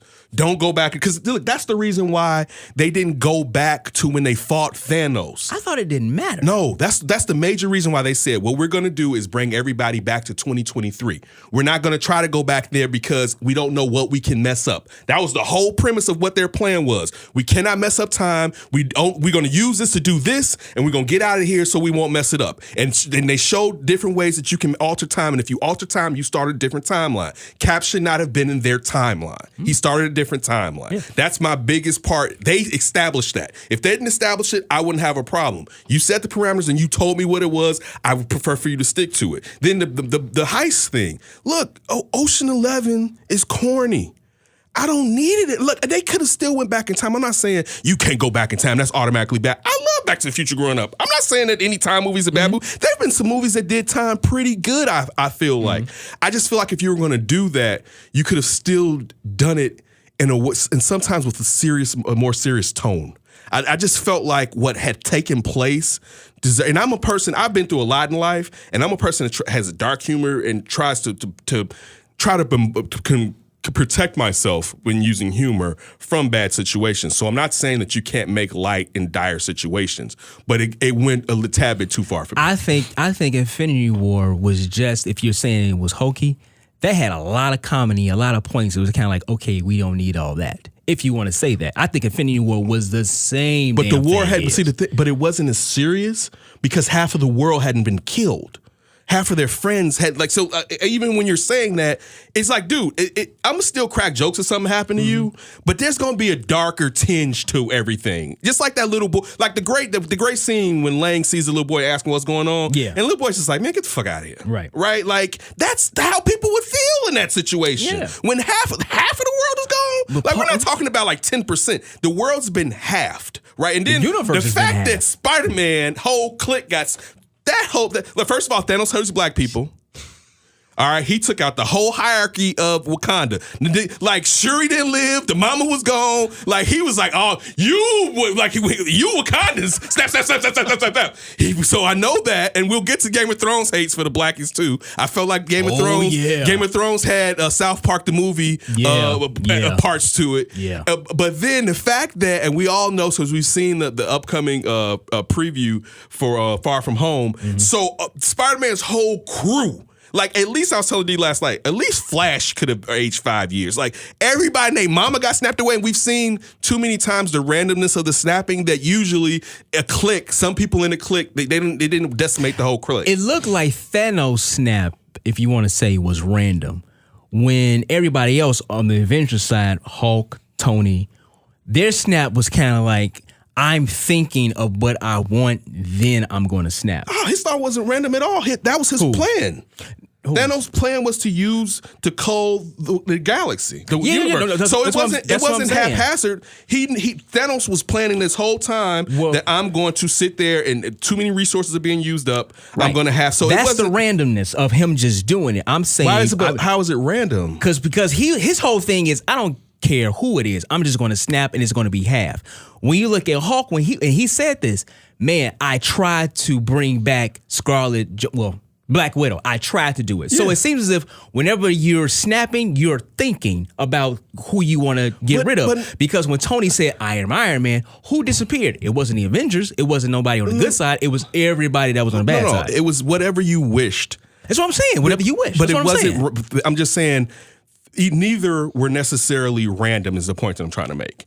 I think Thanos was random. No, Thanos wasn't. If you're saying the randomness is who was selected, but that doesn't work because clearly the Avengers were bringing back everyone who died. So it wasn't because that's who they wished. But that's what they were going to wish. They were wishing to undo what Thanos did, though. The point that I'm saying that neither are random is what I'm trying to say. Thanos wasn't. I didn't know. I'm saying that the Hulk and Iron Man were not random. I'm saying Thanos, because he didn't give a care, because he's just a maniacal monster. He snapped. He didn't care. It was like, it's half y'all anyway, so my job is done. I'm not complaining. But the point that their snaps weren't different from his snap. Their snap was just to undo his snap. That's all their snap was. It was to undo his snap. It was, hey, I did a snap. I undid. But I want to bring back my friends. But yeah, that's all I'm saying. So it wasn't. But I'm just using randomness. I get what you're saying. He didn't select who necessarily was gone. They selected, but they weren't necessarily selecting. Their selection was to undo his. They weren't gonna be like, hey, but don't bring back so and so. Like, no, theirs was just restore the earth restore the universe to what it was pre-Thanos. Okay, I liked it. Ken didn't. All right. I liked it. I didn't. And look, I can sit there and like something and still critique it. So I thought it was epic. There were parts of me that made me somewhat emotional. But a lot of cheering and some tears dropping in my thing. But Ryan, what did you think? Ryan, really quick overall, I'm not as big in the Marvel universe as you guys are. I haven't seen all the movies. I've seen majority and all the ones that I would say are critical. I've seen all them, but not everything. So I kind of came into Infinity War really late. I came into it this year before I had seen it before. Oh, wow. And so I was ready for Endgame because Infinity War blew me away. Yes. That was like, whoa. That so this is ending what was kinda Marvel's doing here. Yeah. And then I was thinking about Endgame, like, I probably won't like it as much as we've talked about before. Everybody's just going to be brought back with the snap, and it's going to be like, la-di-da, nothing happened. The heroes what win. up? And I was really afraid of that. I don't like that with movies. I don't like just, let's wipe the slate clean. I hate when movies kind of do that at the end. And overall, being less invested in it, I liked it, but I get what you're saying, Ken, because I was trying to compare it to something. It is epic. Like, I was thinking Lord of the Rings kind of epic. That's a good one. I don't know if the movie lives up to any of the individual movies of Lord of the Rings if you stack them in terms of acting, script, and everything I'm with else. you on that. Except the Lord of the Rings got too damn long. Right. That third one. But I'm with you on that. And so... Maybe the third one. And also, too, they basing off the books. I think with Marvel, it's a lot of liberties they have taken to kind of deviated from the book. And it's a different tone. Yes. It's a different... It's like lighter. you guys It's said, Disney. there is hokiness to it. That's always been a part of it from day one, Iron Man 2008. I love time travel movies, so I'm super biased when it comes to that stuff. So I loved the story itself, and I can understand why people had a problem with it. And certainly I don't like hearing the inconsistencies that you're bringing up, but overall I love time travel movies, so I had no problem with it. And I just thought it had this epicness. The fight was basically everything you wanted in the end. I thought Thanos just lived up to being one of the ultimate villains in comic book movie history. Yeah. They didn't come back without sacrifice, losing Iron Man, basically losing Captain America, and then losing Black Widow. No, they didn't basically lose Cap. Cap quit. He didn't die. I guess that's what he didn't die. Right. You know, you may not be a threat, but you better stop pretending to be a hero. A hero? Like you? You're a laboratory experiment, Rogers. Everything special about you came out of a bottle. Yeah, he didn't Let's see how we giving him passes. He didn't die. I'm with you. He didn't die. Yeah. I did not like how it ended. First thing, when I saw the old man, I thought that was Tony. And I was like, oh my God, this movie just ended in the worst way possible. And then I realized it was Cap. It was Cap. And I was like, okay. It was Cap was always going back to the past. We knew that for about the last 2 years. Yeah. He was going to end up going back to 1945. But look, real quick, it was something that you just said that jumped out to me. One of another points that I didn't care for. Oh man, it just was it Hulk not fighting Thanos. Thank you, D, so much. I love you, Hulk, who basically went to counseling in his own head to get over what Thanos did by punking him out. And listen, I've wanted since all these Hulk movies, and when we were here on Saturday and Tony was just in the Hulk movies, I'm with him. Not to say that some of them have been kind of straight. I don't know if I've seen the last one, but I've been waiting for Professor Hulk. When I got into but later before I stopped reading comic books and I would just pick up Hulk, it was Professor Hulk, right? And it was like, oh, this is so dope. Banner and the Hulk, and he wasn't goofy. He was like, the ladies loved, like he was dope. So I've always wanted, like, when are they gonna finally give me that Hulk or whatever? And he didn't get one punch on the man that is out. Where's your gun? I don't know. We should have been having a thing. There's no time for a thing. That's the thing right there. Let's go.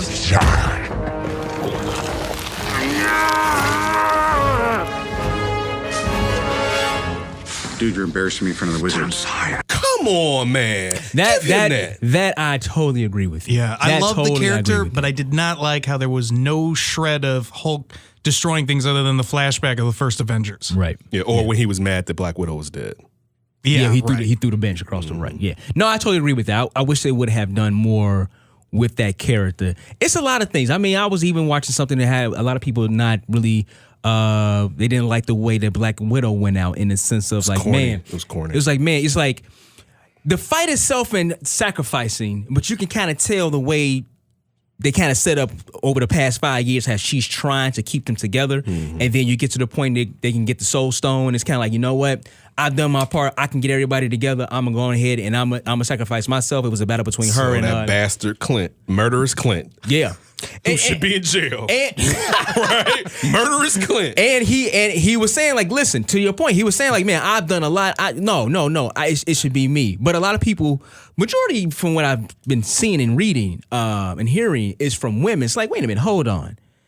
Y'all do her so wrong. You don't let her character develop. She said, I was actually going back and forth, but not going back and forth, but agree with probably Henny Omega, probably Pierce, but whoever's running the Barber's Chair Network on Twitter, Black Widow should have had a solo movie years ago. It's still incoming. Yeah, but the thing is, they did not let her character, in my opinion, really develop over the years. Mm-hmm. And also, too, it seems like Scarlett Johansson, like, you know what? I'm done with the whole group thing. Let me rock on my own prequel. Let me rock on my own movie. But damn, they off the murder. You know what I'm saying? Yeah, and it was stupid. I mean, for them to fight over who was going to jump to their death, and for him to be over the edge, and then she grabs him, it's just like it puts it the thing. It's like, come on, man! Like it actually took away from the sadness that the moment could have had. For real, the fight. No, it was too playful, and I know it wasn't been it was just at a moment when someone was going to sacrifice themselves like that. It kind of just took away from it, and you couldn't feel Clint's sorrow at the end because of all that messing around before who's gonna die. It would have been a nice somber moment if let's just even say had he said I was gonna walk off, and like let's just say right before she comes and like let me just give you a hug, hits him with a stunner, and as he's incapacitated, he's down on the ground and all you see is her feet running towards the edge. I think it could have been a much more somber moment had they not, especially for it to go like flip three different times. I think to your point, you look at how Thanos killed Gamora. Yes, it was touching. It was kind of like, oh yeah, you gotta get rid of somebody that you love, whatever like that. And that point, that scene right there, when he turned around and you looked at his face like, holy! It showed crap, you he had emotion too. Showed you he had to be a villain. I'm not Mark Ruffalo. Josh Brolin. Josh Brolin. It showed you, but it showed you that even as treacherous as Thanos is, and how bad we knew he treated his daughters, and we know he treated Nebula worse than Gamora, but it showed you that he truly cared. Going to your point, and I know that Clint and Black Widow were close, but that wasn't his wife or his kids. Like Budapest. It's all about Budapest. Okay. That was talking about. I mean, that's when they was working each other.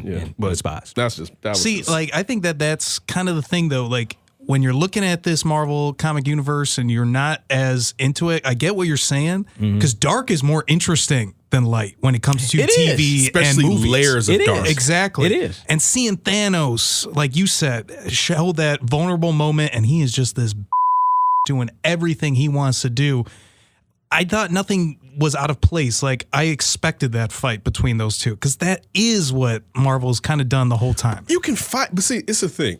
You can fight, but it doesn't have to be. I agree playful. with you. Yeah. I think it would have been better if there was just I'm going. Yeah. Well, and the one person stops them, right? And that person dies, and it's like I thought I was going to die. And especially, you could have used that moment for the other person to confront that they were facing their mortality and were really giving up, but their friend superseded them and jumped. It didn't. When Clint woke up, you could have just been better for that. It could have been more emotional than that. That's just my.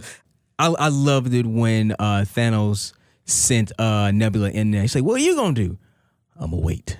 I'm like, oh. Oh, that was dope. That's badass. I said it when he said it. When she said it, I said, he's going to wait. Yeah. When we just moved there, I was like. And he's just sitting down there. It's like, man, y'all just couldn't leave well enough alone, huh? He's fighting the Joker for best villain in a comic book movie ever. Which Joker? Heath Ledger? Mm-hmm. Heath Ledger. No, not fighting. Not fighting. That's. Listen, imagine the Joker. I'm just saying this again. The Batman and his silly ass villains. You got Thanos. You're talking about the character. Man, I'm just still saying. But who's gonna fight Thanos? Hold on. I'm gonna tell you what you just said.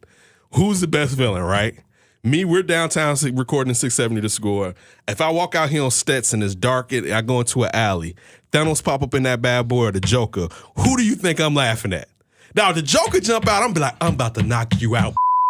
Thanos pop out, all you gonna hear is the pitter-patter of my feet. Who is this 9-foot purple dude? Yeah, I'm up. The Joker, some crazy white boy like, yeah, especially if he hadn't upped the pistol yet, I'm about to you up. Or the question, hit an M right there. Or it's a couple. Or is a question who probably portrayed a villain better? Was it Heath Ledger or Josh Brolin? Josh Brolin, man, he killed it. He killed it with this role, man. He killed it. That was a great portrayal. that was a great portrayal of a supervillain. And how he fades away at the end, I thought that was perfect. He just knew. It's like, damn, they got me. And he sat down like, man, this is it. And he just dusted away. He should have been like, I don't feel right, Mr. Stark. That's what he should have said. Like, I mean, listen, I think to go back to what I was saying before, like top grossing movies, man, I don't know if it's going to catch Avatar or Titanic, but it's definitely going to hit 2 million. It definitely has a chance to get Star Wars: The Force Awakens. Mm-hmm. I want to see it again. I do too. I want to know bootleg. No, I go pay for it. I would go pay to see it again. I definitely go pay to see it again. Hell no. I definitely go pay to go see it again. And listen, like I said, it's gonna, it's gonna do very well. It's gonna be very well in the theaters. And what's also crazy is how powerful Disney is. 1, 2, 3, 4 out of the top 10 movies of all time are Marvel Disney movies. Man. Disney Plus coming soon. Yeah. It was also kicked off Loki, his series. Clint and his daughter Hawkeye kicked off that series. Mm-hmm. Also, same thing with Winter Soldier and Falcon kicked off that series as well. One of the things I saw said that Loki, that may not be the Loki that we see in the series, though. It could be past. Yeah, it could be past. Oh, yeah, and also Scarlet Witch and Vision. Which is supposed to take place now in the 50s. In 50s, which is kind of like, okay, how's that going to happen? Which just tell you that it's not in the 50s. She created an alternate universe. You know what she can do. It's all them. It's her. We're going at the end of the show. She's gonna be like, you made all of this up, like the kids. Mm-hmm. Like you made all of this up. Yeah, it's WandaVision. Yeah. So look, real quick, we're gonna switch over, get back into a little bit of hoops. Sean Deveney from the Sporting News is going to join us to break down the NBA playoffs and also the upcoming NBA draft. This is the D and Davis Show. What's up, everybody? It's Cameron Smith from CBS 2 Chicago. You're listening to the D and Davis Show. D and Davis Show right now on the line, recording on the 670 The Score. We have Sport News NBA writer Sean Deveney joining us. Sean, look, I guess the first question, we opened up this show talking about the Rockets officiating complaints. Yeah. Looking at your timeline, see you retweeted a comment as far as the Rockets basically need to shut up and play. What what are your thoughts on the complaints? Is this a game of gamesmanship? We've seen here, we're from Chicago, so we've seen Phil Jackson do it in the past. Yeah. Or is there some validity to the fact that there's no space for James Harden to come down after his jump shot? There is some validity to it, and certainly the complaints are going to keep coming because there's a feeling in Houston that will work. But I think that part of the problem is that Harden goes down so many times. Whether the guy's in his space or not, and I think as a referee, you kind of get tired of calling it, and you get to a point where, if the guy is flopping so much, you start to say, I've got to toughen him up here. I can't let him just keep doing that, and many of the times he does it, it's not a foul. So. Part of it is on Harden himself, because if you're flopping all through the first and second quarters, and then you don't get those calls in the fourth quarter, you should probably look in the mirror a little bit because you've put that seed of doubt in the referee's head, and I think that's something that Harden does a little too much, and I think that because of the complaints, it winds up being much more in the heads of the Rockets than it is in the Warriors. So I think that if anybody's getting psyched out here, it's Houston, not Golden State, and not the refs. Speaking of the Warriors and the fact that they're taking on Houston, which is one of the teams that we all expect they're not going to lose in the playoffs or the finals, but Houston's been looked at as a favorite as far as to beat them. Outside of Houston, if you have Houston, what team do you give the best odds to take down Golden State? It's probably Boston, actually. And I'm not sure the East is there for the taking for the Celtics, but I think a matchup against the Celtics. I've talked to some folks with the Warriors, and that's probably the team they fear the most. I'm not sure the Celtics, if they get past Milwaukee, could get past Toronto with the personnel that Toronto has. But the versatility of the Celtics, with guys like Gordon Hayward and Jaylen Brown, certainly Al Horford is sort of a more mature version, maybe a little less talented of Draymond Green. So the matchups that the Celtics present, I think, are what would scare the Warriors the most. Of course, we've seen over the course of the year that the Celtics have at times been their own worst enemy, and that could be something that eventually catches up with them. Like I said, I don't think they match up that well with Toronto, but I think if Boston were able to sneak through and get to the NBA Finals, I think that they could probably give the Warriors the best series out of any of the other teams left. I agree. Dean Davis on the line right now. Sean Deveney. Follow him at Sean Deveney. Look, real quick, speaking of Boston, you have that series going to 7 and Boston winning. At what point, well, if you have, did you come, I guess you have, come back to Boston? Because at the beginning of the year, I thought Boston had the best odds to beat Golden State. But then this whole year, and some of it is with the coaching and definitely with Kyrie and his decision and the young players wanting to shine more. When did you think Boston could click again? Was it when the playoffs started, or did you feel like they can never get everything back in tow?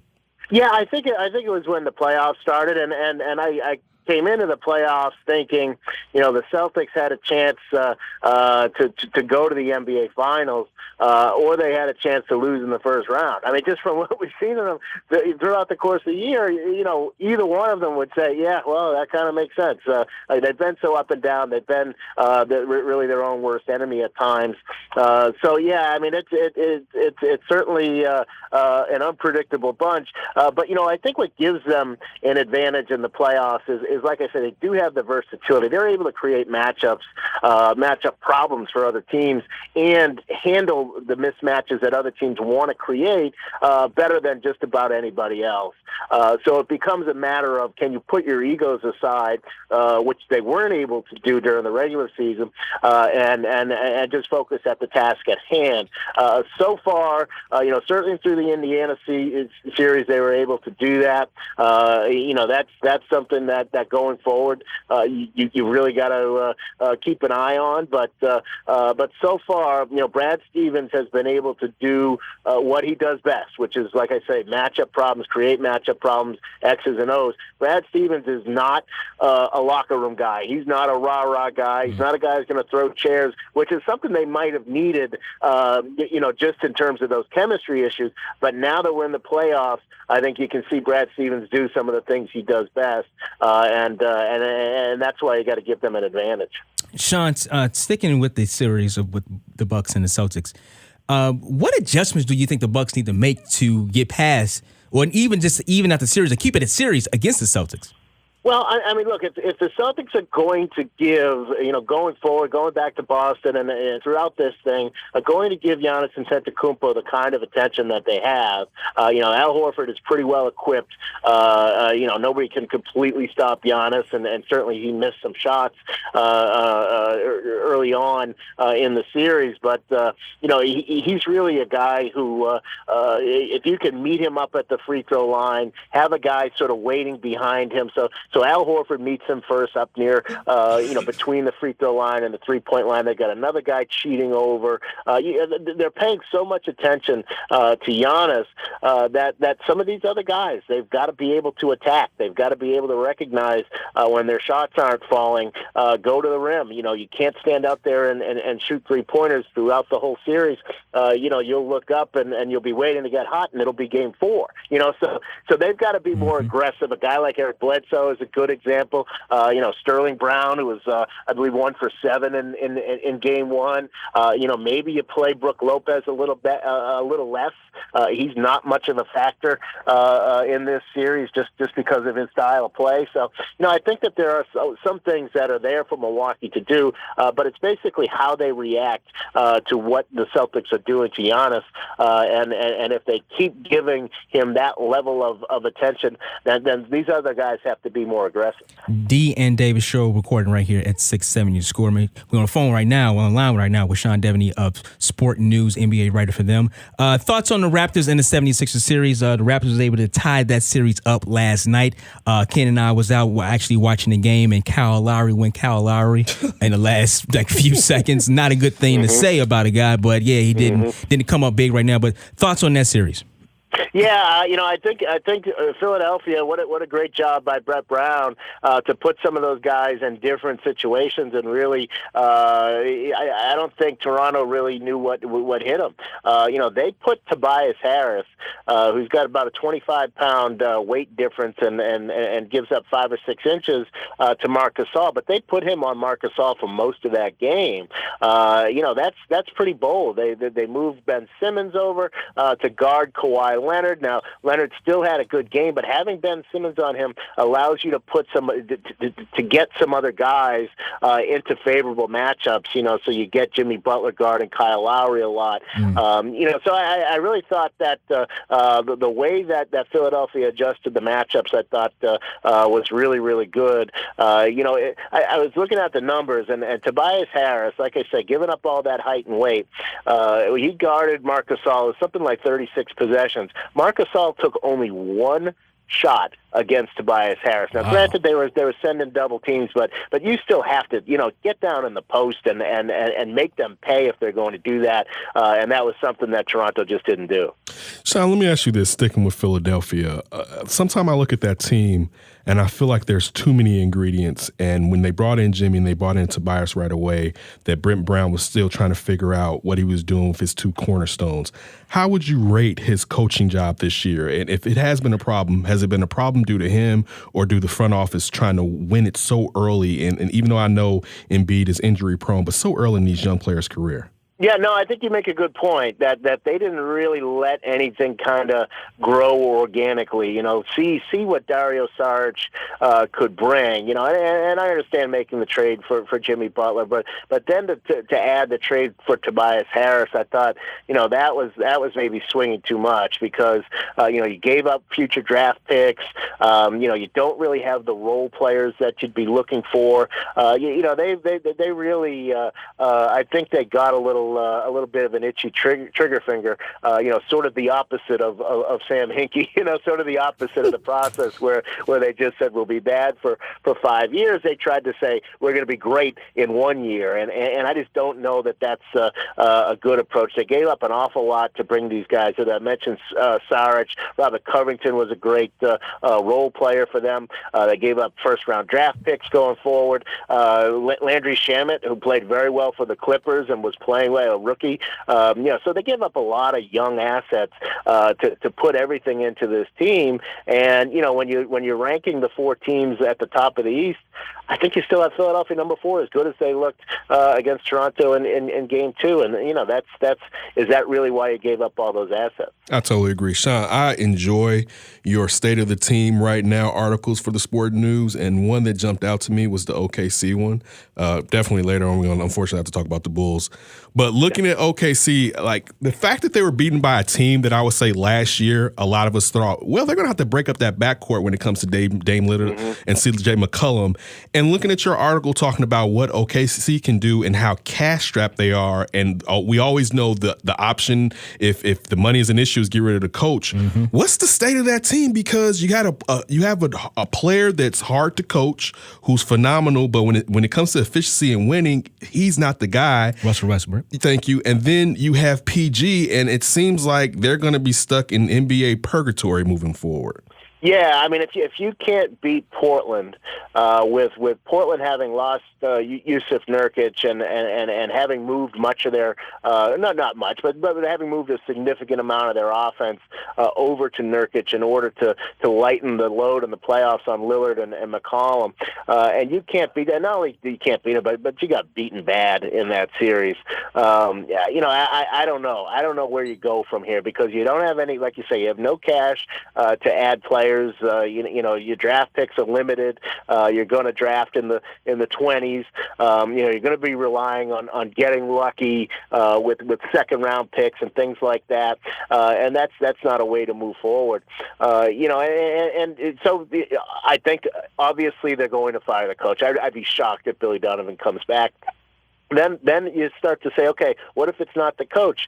Do you trade Russell Westbrook? Well, he's not getting any younger, and he's got a mega contract there. Getting $40 million a year. Who's going to trade for him? Who's going to want take the problems that he's giving Oklahoma City now and take them on their own team. So it's really going to be tough going forward for this team. I know everybody was so excited when they brought in Paul George last summer, but it really hasn't worked out well for that franchise. And like I say, if I'm Clay Bennett, the owner, I'm going to start looking at my luxury tax bills and saying, wait, who's making these decisions here? Because he's not getting much of a return on his investment. Do you think if Billy Donovan is released that he'll get another job in the NBA? Of course, in the past, there was the interest at Orlando, and he almost took that job when Dwight Howard was there. Yeah. But in the NBA circles right now, are people rating his job based on the fact that Russell Westbrook is hard to get through, or is it still that he's supposed to be a good enough coach to do it, and he's a college coach that didn't get it done? I think the view of him is that he's a college coach, and all things considered. Look, he made the leap into the NBA. He was very reluctant to do it at first. Like you say, he took the Orlando job, then backed out a few years ago. I think, that's 6-7 years ago now, but still, he was very reluctant to get into the NBA game. The money's much better. You don't have to worry about recruiting. So I think he's gone to the NBA. He's got the experience. He's made the money. I think he'd much rather go back to college. Talking to people who know him, I think that's where his thought is. And certainly when you ask around among personnel people, among general managers and such, that's the view of him. Is that when he gets another job, it'll be a job in the NCAA. Sean, you and Ken brought up the team that Oklahoma City went out to. That would be the Portland Trailblazers. They're taking on the Denver Nuggets right now. That series is Denver has won the first game. But the question is, how serious should I'm predicting here? I think I'm right about this. The Golden State's probably going to be Houston. How serious should they take either one of these teams? Good young teams. Portland's been in the third seed for quite a long time. You look at Denver with Joker, man. He's out there. He's really doing his thing. Got a nice supporting cast around him. How serious should whoever the Portland Trailblazers or Denver Nuggets face in the next round? How serious should they take them? Yeah, I don't think either one of them has a real chance to beat Golden State.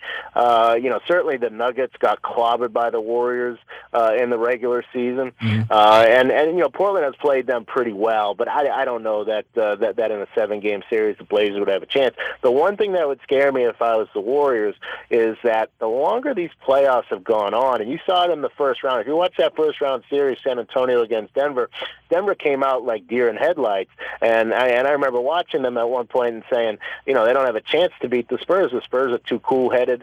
They're veteran. They're going to win this thing.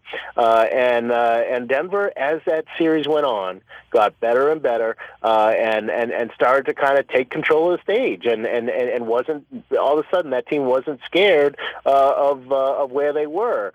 So the longer that the Nuggets play, especially if they get in a situation in the conference finals where they've got nothing to lose, I think they're going to get. You're going to see them get better throughout these playoffs. We've already seen it, and if they get deeper and deeper, going up against Portland, and they get the Warriors again, I really think that Denver is going to be a team that I'd be afraid of, just because of the way they sort of changed as these playoffs has gone on. I don't think that they can beat the Warriors, but that would scare me a little bit if I was Golden State.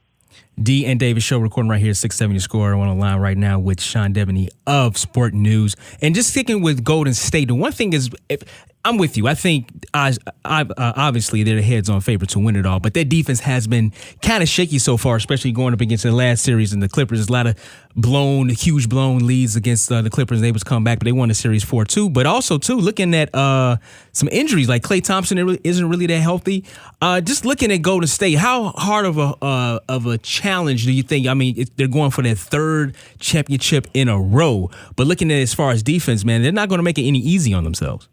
No, they haven't. Not so far. And if you look at last year, one thing that happened last year is they were around, I believe they were 12th in defensive efficiency, which was very low for them. Steve Kerr, since he had gotten there, they were something like, I think they were 4th and then 1st and then 2nd. They were such a good defensive team. And fatigue really did start to set in. He's acknowledged this, that fatigue sets in, and you kind of let them play through it, and you as a coach, you understand you're not going to push them hard all through January, when they're just worn down because they've been playing so much because of all these long postseason runs.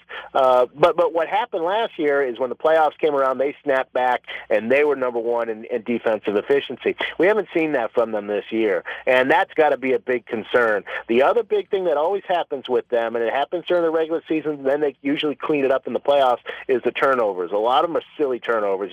20 of them in game one against Houston. Yeah. They do that all throughout the year. It drives Steve Kerr mad, but like I say, he understands that they're fatigued and that sometimes they try to make some fancy plays that they shouldn't, but you can't carry them in the playoffs, and they're doing it at this point. And I think if I'm Steve Kerr, those are the things that concern me, as well as obviously, like you say, the fact that two of your best players are not 100%. Sean, I know when you're doing a mock draft, you can't sit there and add in where the balls drop and what team may not be going right order depending on their record or whatever, but you really had the Bulls to have to stay at fourth. We couldn't get Ja Morant.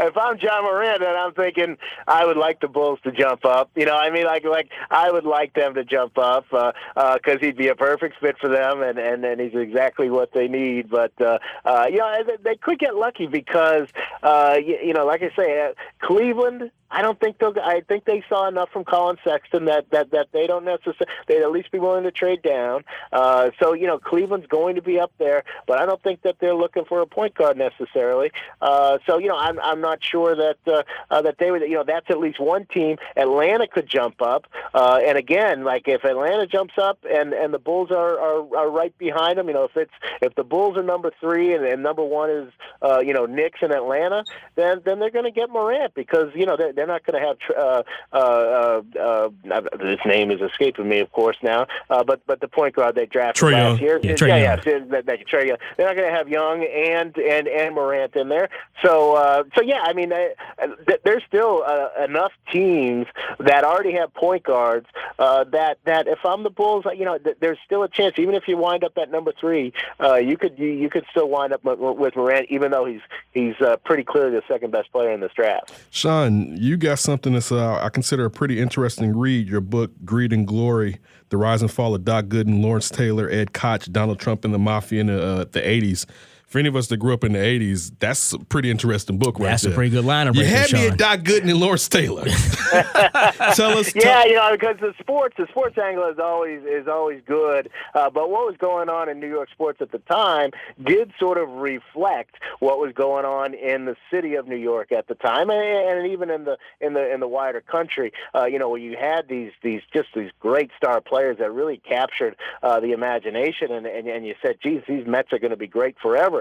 And of course, they were both drug addicts. That's cocaine. There was a lot of that going on. And Lawrence Taylor as well. So you had this sort of the facade, and then you had sort of what was really going on behind. And the Mafia that was still in power at the time, but that got brought down in 1985 and 1986. So you just had a lot of interesting stories that all sort of entangled, and it was fun to kind of go through and talk to people about that, and do some interviews and do the research and come up with all these separate stories that still somehow intertwine. Where can everybody find the book, Sean? Well, Amazon.com. Nice. It's called Greed and Glory, it's been out. I think about 6 months or a year now. Cool. Sean, hey, thank you so much for hopping on with us. Love talk basketball with you. Maybe when the draft comes up, you can hop back on with us. It sounds good. Thanks, guys. Have a good one, Sean. And now with Sean Deveney of Sporting News, NBA writer for them. You can follow Sean on Twitter at Sean Deveney. All right, we'll come on back, and next up, we're going to have a little fun with Up for Grabs. All right, Ryan Bukovetsky, his staple, his thing. D&D Davis Show. Yo, what up? It's your man, Jay Illa, official Chicago Bears DJ, and you are listening to the D&D Davis Show. Turn it up. D and Davis Show. We definitely want to thank Sean Deveney for joining us. We look forward to having him on in the future. Yes. Right now, we're going to switch up to Up for Grabs, Ryan Bukovetsky's segment in our show. Ryan, go ahead, take it over. All right, meanwhile, back at the draft, Here is the DC pick. With the 15th pick in the 2019 NFL Draft, the Washington select Dwayne Haskins, quarterback, Ohio State. Well, let's start off with the NFL Draft since it was draft weekend. We have all our analysis. We've talked to Eric Edholm earlier in the show, so let me ask you guys. The NFL Draft is the ultimate predictor of success in the league. Problem is, it's hard to evaluate a draft any earlier than 3 years down the road. Since we don't have 3 years to wait, what teams do you think we will look back on and say they had one of the best drafts in 2019? Ooh, Pittsburgh. The moving up to get Bush. Thinking about what Ryan Shazier meant, especially in the passing game, coverage in there and all the space that he can cover. Some people have raved about what the Packers have done. Washington, I believe, also has had a good draft this year. I mean, look, if you hit and got most of the guys, let's remember, everyone's not gonna pan out. But those are some of the teams looking at what they did, and they weren't scared or stuck to a very conservative draft board. The teams that kind of went for it and took advantage of the fact, as we discussed earlier, some of the value that slipped with some of the mistakes early on. And not mistakes saying that those players are going to be failures, but mistakes is you had a bad value on those people. Definitely, you could have look. I can't say that. If I say Daniel Jones is a reach and you could have came back in 17 and he was gone, then and that was your guy, you got to take your guy. But I think there was a good chance for you to sit there and get a rusher since you gave up Olivier Vernon, where you traded him to the Browns. You could have got that and then went back and got your quarterback. So that's suspect to me. But there are teams that, like I just mentioned, that took advantage of it. As we were talking to Eric Edholm. Listen, Washington was sweating bullets, right? And they got there like, for everything you hear, Daniel Snyder is giving him the full RG3 hug. Like, you mine, buddy. I love you, right? and it's funny because I was listening to something, and the person made a good point. I believe it was probably Riddick from ESPN. Louis Riddick. I always want to say Theo Riddick. Me too. Running back. It always catches me. But I think it was Louis Riddick. I love Louis Riddick. If I owned a team, he would be my general manager. Wakanda forever. Wakanda forever! He made the point that, you know what, the best case scenario for any player is to have management behind you, because if management's behind you, it basically forces the rest of the organization to go behind you to please management. And that's good for Dwayne Haskins. That even though some people in their draft room may have not been the pick that they wanted, but for him to have Daniel Snyder, we remember the discord that was there between Mike Shanahan, Kyle Shanahan, and RG3. And the discord was because they really didn't want him, but the owner wanted him. So, and not to say that that's going to mean it's going to pan out, but when you have an owner that is really going to stick to you, and perhaps Gruden can really get this kid to working in the NFL, they had a nice draft, a team that I fondly call the Slurs. You stole my thunder. I was going to go with Washington. I think when Haskins fall into them, and be able to get 2 draft picks in the first round, and be able to really get something out of that, I would say Washington. The one team I am curious to see what happens just for the fun of it is Oakland, because they reached up with Farrell out of Clemson. Although those Clemson, that front line, they all went like the first to the second round. No, it's one of them that didn't get drafted. I thought one of them got drafted. So out of the 4, 3 of them got drafted. I thought all 4 got drafted. I'm sorry. I'll double check to make sure. Yeah, but I'm curious to see what Oakland does, because they're such a curious team to watch, and especially with John Gruden there again. But I would say Washington for the simple fact of being able to just basically make the Giants look like fools, and be able to get something out of that. So I mean, I like what the Bears did. I think they should have went and looked at tight end, but the league is going different ways, and Nagy, you don't know exactly what he's going to do with his offense. You're right. I'm thinking of offensive linemen from Clemson. The D line did all go drafted. Right. So, but yeah, I would say Washington. Right? That's going to be 3. I was going to go with Washington with this question, just because you got Dwayne Haskins, the quarterback. I love the trade up to get Montez Sweat, top pass rushing candidate at 26. That's a ton of value, like we talked about, Ken. That was where value is at. I love Bryce Love, the running back, in the 4th round. That was a dude that was a first-round talent. Give him a year off. Before that ACL. Right. Exactly. Yeah. And Terry McLaurin, he wasn't the best of the Ohio State receivers, but he is a speedster that you're going to have to account for on the outside, especially if he develops. So I really liked Washington. I loved New England's first-round pick with Hakeem Butler. I thought that was like, oh boy, that's deadly they got him. On top of Demaryius Thomas and Josh Gordon, who we talked about earlier before the draft. That'll probably come back in the month of December or January. And then you got this Hakeem Butler kid, and they just had a ton of draft picks. They were able to do what New England always does every year. Acquire picks. As long as Tom Brady's arm doesn't fall off, that team is poised for another deep run. Yeah. Let's move it over now to baseball. All right, you guys, let's listen up. We won a game yesterday. And if we win one today, that's 2 in a row. We win one tomorrow, that's called a winning streak. It has happened before. So let's see some hustle. Let's jack it up a little. I got a feeling things are about to turn around for us. Because it's a very interesting part of the season. It's the first month is officially done. So let me give you your division leaders. Playing a little bit better than they were a month ago. Yeah. But not good enough, because your division leaders right now, from the east to west in the NL, are the Phillies, the Cardinals, and the Dodgers, with the Padres and Diamondbacks as the wild card teams. So no Cubs. In the AL, from east to west, it is the Rays, the Twins, the Astros, with the Yankees and the Mariners as wild card teams. Do you think the eventual World Series champion is among these teams right now? Oh, that's too hard to say. But I'll tell you this much. You've named several teams that weren't supposed to be in the playoff picture, and some of them will not be because it's the beginning of the season. So I don't see the Twins leading the AL Central. I don't have the Twins leading that. We all know damn well Tampa isn't going to finish off it with the AL East. It's not a chance that they're going to be able to hold off when Boston figures it out. If Chris Sale can get his arm right, they're starting to hit there. It's just Boston is kind of banged up, and they just don't look it's championship right. hangover, though. Yeah. That's one thing that happens saying. sometimes when you go they're deep. going to make it. I mean, really, the AL East isn't that strong. It's still top heavy for the most part. I don't think the Twins are going to be there. Philly, I tell you this, I don't know how the NL East is going to play out. So that's a crapshoot I can't call. I don't think St. Louis is going to be there at the end. I think it's going to I could be wrong. I think it's going to come to all three of those teams. Let me say that. The Brewers, the Cubs, and also the Cardinals. But I'll say this, I think those teams are going to jostle for number one in the division. I do think there'll be a time during the season where the Cubs are number one as far as in NL Central.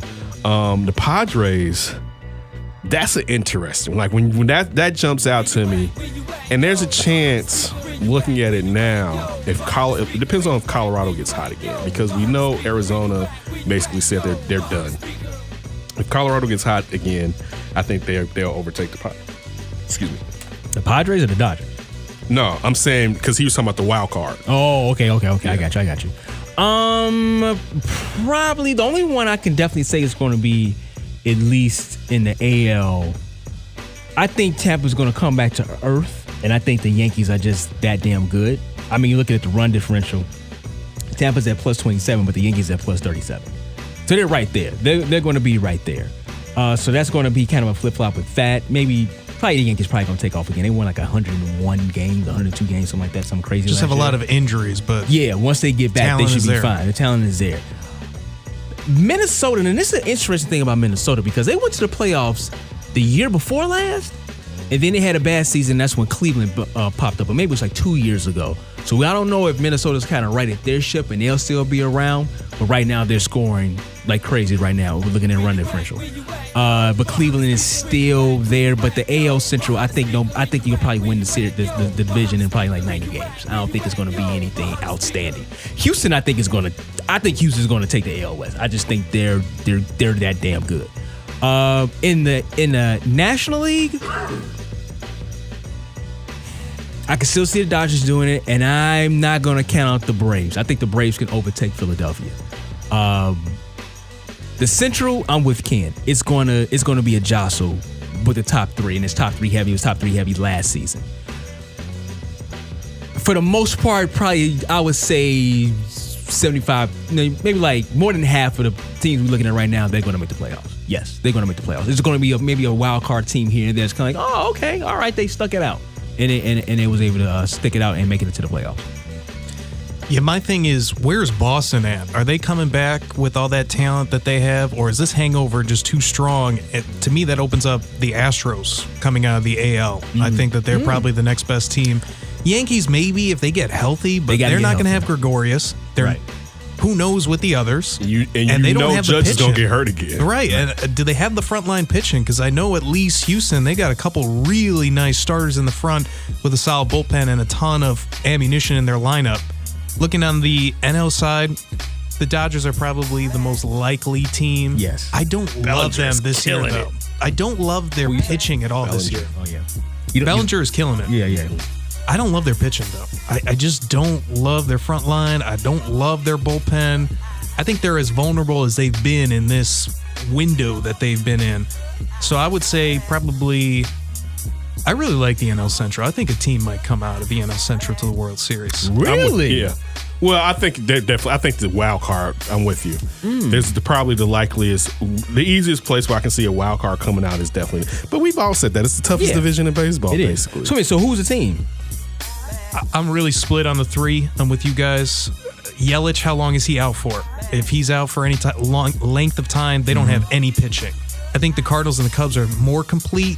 And I would lean more Cubs, but that shaky bullpen doesn't leave much to desire. I'll just give them somewhat of a benefit of the doubt that they can go out and get an arm. And if they do get an arm, I think the bullpen is fine at that point. They're 2 games over 500, 14-12 right now. The Cubs, and St. Louis is 18-10. You can never count the Redbirds. And I think that they are going to charge hard for sure. Yeah. Moving over now to the hardwood. It was really important because we wanted to get this one and go home and try to finish it. So feels good to be up 3-1. So we definitely don't want to be in a situation like the Warriors 2 years ago. Joe. I was kidding, man. I tried to say No, I was kidding. But no, we wanted to be able to close it at home. We've talked a lot about these 8 teams or 16 teams left, but 8 teams in each conference. But I don't know if we've talked about who is necessarily the teams that we don't look at as being at the top. Obviously, we know Golden State, we think Boston, Milwaukee. But let me ask you, who is the worst team in each conference that is remaining left of the playoff picture? Listen, these conference semifinals are damn good. That's a good question, Ryan. That's a good question. Philadelphia for me. I was going to say Philly. Philly in the East for me. And that's a loaded team to say, but it's still, I don't think there's cohesion in that team. So clearly, I'll say this. Denver's starting to show me some of the things I wondered because Denver's not battle tested, and I always wonder with teams that the ball is spread around well, will they be able to find a closer? And Jamal Murray is stepping up in a lot of cases, and of course Joker is doing his thing. So it would have been them, and then listen, it's recency bias, but seeing that Portland beat OKC and how they beat OKC, knowing that the last 2 years they've been getting knocked out in the first, I can't. So I'm going with D. Looking at the fact that I just don't think there's cohesion with the 76ers, and when we're saying they're not trashed, they're top. If we're putting both conferences together, clearly they're top 7. Well, I guess they're top 8 if I'm looking at this, if I'm doing it right. But yeah, they would be the team. I would have to say the 76ers, and they're not trash. It's just there's a lot of good teams in this playoffs right now. I mean, looking at Milwaukee, and Ken thinks that they're done against Boston. That's the team probably with the, I guess you want to say between, at least in the East, Milwaukee and Philadelphia has the least amount of experience when it comes to the playoffs. But at least Milwaukee has the best record. Yeah, Milwaukee has the best record and the best player in the East. Yes. That means a lot. But no, I would definitely go Philadelphia in the East. In the West, that's where it's hard because I know everybody's kind of just banking on the fact that Golden State is going to do what they're going to do. They're going to go Golden State, and Houston is already kind of seeing, at least, you know, so we kicked off the show talking about how they, with the calls and things of that nature. Portland and Denver, it intrigues me because we don't, especially in the Midwest, and these are 2 smaller market teams. They don't get a lot of pub the way they should get a lot of pub. You know what I'm saying? They're small market teams and they're out west. You look at Joker and he's finally starting to get his due, but you look at Denver overall, it's kind of like, okay, well, maybe they're like a try-hard team and they have a guy who is very athletic, very skilled player, a big guy who's a very skilled player. And you look at Portland, you got CJ and Dame Dollar in the backcourt. Ken, you said earlier, we were talking to Sean, maybe they thought they had to break up that backcourt to try to do something. They still do. But you're the third seed once again. So it's kind of...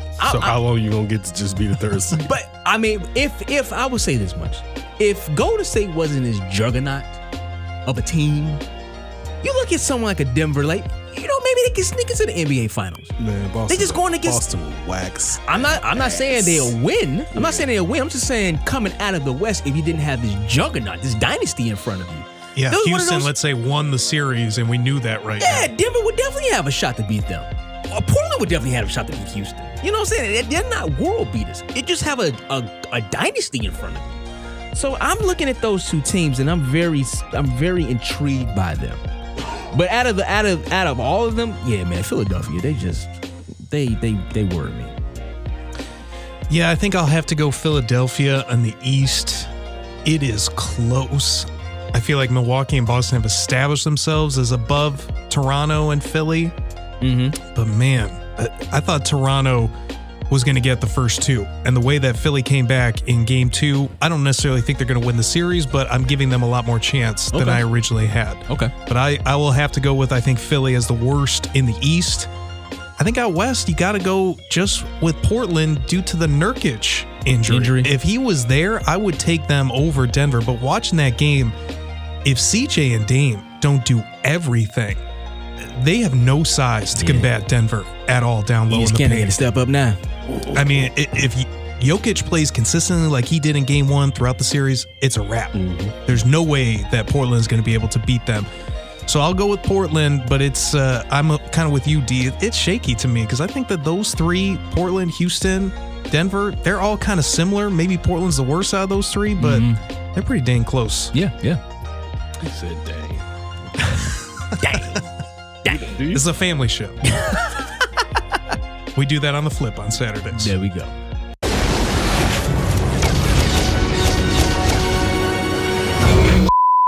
Language.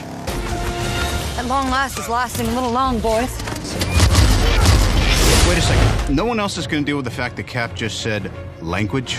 Last question for you guys, and this has to go with little pop culture entertainment. Okay. Now that Endgame has ended and the 10-year adventure of that phase of the MCU has concluded, what do you think the future of the Marvel Cinematic Universe should be moving forward?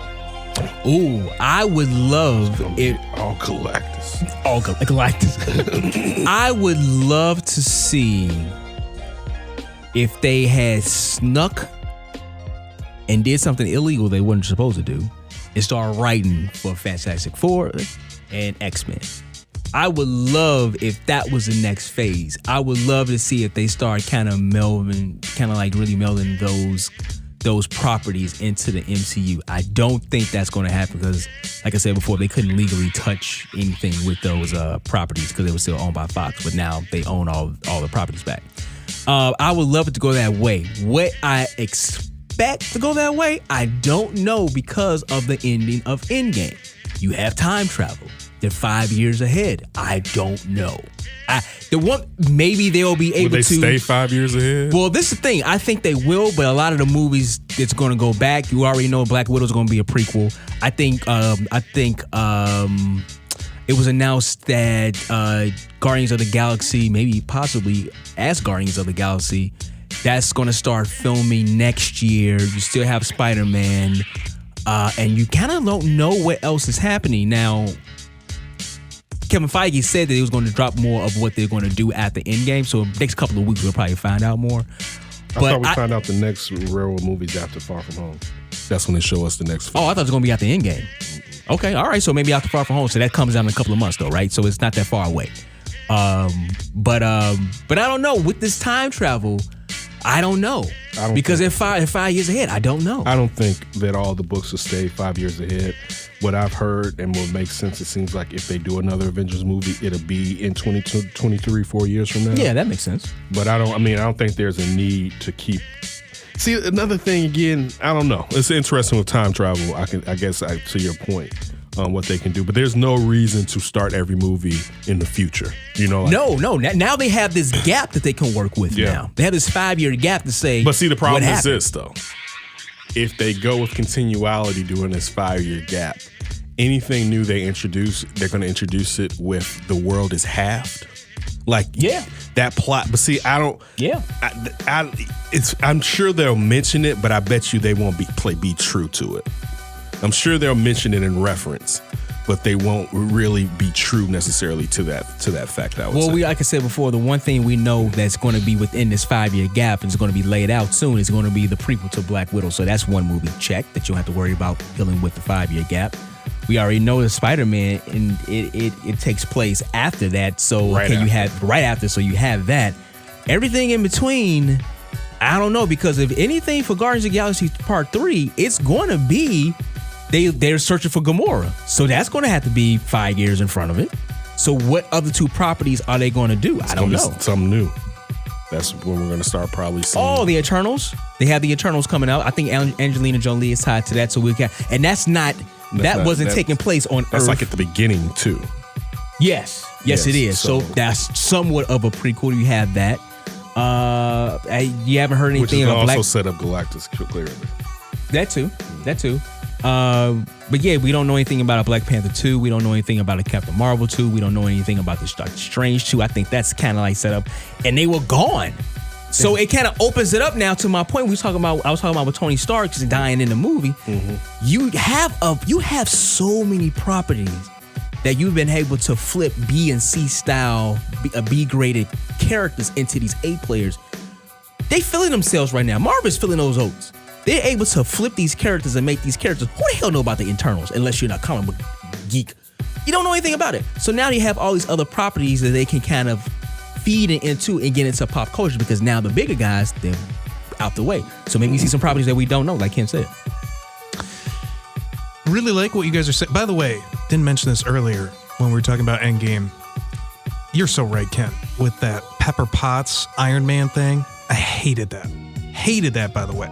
So I hope that they don't do anything hokey and ridiculous with some of this stuff, like bringing back Iron Man and trying to repackage everything. To a degree, I like that. You have Ironheart. You have. But then the question is, if they're going to be real Ironheart, is Ironheart the little black smart and genius, or is it going to be Tony Stark's daughter? No, that's a question. But she's 5 years old. I think it would have to go Riri Williams, because you look at what they did with Captain America. Falcon is Captain America. That's a lot of black. Hey, well, let's see what they do. It's a lot of black. They said they want diversity. I forgot to mention, they do have the Asian-based character. They have a movie coming out for him, so we don't know if he was a part of a snap. So that's coming out. So that's another property they're working on. Another character's like, who the hell is that? So yeah. I love what you're saying about X-Men, though. I'd love to see X-Men more involved. I'm really excited for the possibility of Thor and the Guardians. I think that would be great. Mm-hmm. But in terms of a larger picture, I think it would be great if they worked on X-Men as part of their next phase. You're getting it. Yeah, you getting it, but we just don't know. They don't know. But I want you still got you still got Dark Phoenix coming out in a few months. Yeah. Well, I don't know if it's a few months, but it's coming out this year. So what are they going to do with that? I wonder if that movie was going to come out. Yeah. I wonder if Sansa, the actress who plays Sansa, if she wasn't Jean Grey with that movie, would they have done Dark Phoenix when everything was wrapping up? Because, I mean, her star power is a reason to take advantage of it. Well, this is the last one, and obviously that's going to get all recast, and they're going to kind of meld them back into it.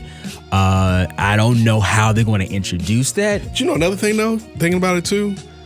And it'll be bad. If they go all universe type of stuff, but what they can do is set some of this stuff off planet. Like, because the question that we asked, where are the X-Men when all this stuff was going on anyway? See, I thought that was going to be some kind of way they kind of bring them in through Thanos. They could have been, but maybe the X-Men aren't here. Where they at? Maybe they're with, I mean, it depends on if they do, of course they'll do an X-Men origin story, but what if during this part the X-Men were somewhere fighting with the Shi'ar or something of that type of thing? And plus we know with this time heist thing that there's alternate realities and all this stuff. Why can't there be another cinematic universe where X-Men live separately and then they combine somehow with the time heist thing? See, that's the problem with all this time. Yeah, listen, time travel, it throws a lot of things off. And it's thrown a lot of these predictions or what people want to see when it comes to Marvel with the MCU. They may as well just say, hey, Doctor Strange, use the time zone and bring everybody back from 5 years, put them back there. And that way we'd be like, hey, I'm in my right age for the right year and just whatever. Time. If they did that means that what they're doing then is not working. It will be kind of like we need to fix this and we'll fix it with the time. With Doctor Strange. But they listen, man, they winning. They're winning right now and they're feeling themselves. So let's see how what many happens. in the top 10? Huh? How many in the top 10? How many who in the top Marvel 10? Box office? Did you say? 5. Doing pretty well. Yes. All right. Thanks for Up for Grabs, Ryan. That was pretty cool. Hey, we'll come on back, wrap this show up with a little bit of Thrones talk. D and Davis Show. What's up, Chicago? This is Chris Sosa from Red Eye, and you're listening to the D and Davis Show. D and Davis Show, last segment of the show. It's another epic nerd geek pop culture event that happened this past Sunday. Game of Thrones episode 3, Battle of Winterfell. Now, I'll kick this one off. I liked it a lot. I am a Game of Thrones fan. I'm not a casual. I'm more of a casual fan, but I'm not like a diehard fan. I can watch it, but if you ask me what happened in season 2, episode 5, I'm like, I don't know what the hell you're talking about. Who is that? I had to ask a lot of people, like, what's that name? Who's that person name? What's that person name again? But I liked it though. It was. I think it was said the longest battle scene ever shot for a movie or television show. I believe I read it said they took 55 days to shoot this one episode. 55 days. I don't think I'm mistaken about that. Just to kick it off, man, how they was the dark. Say the word for me. Say the name for me. Darkies? Dothraki. There you go. How they was on the horses, whatever like that. And the blacks, yes. And already people hated their asses in the north. Yes.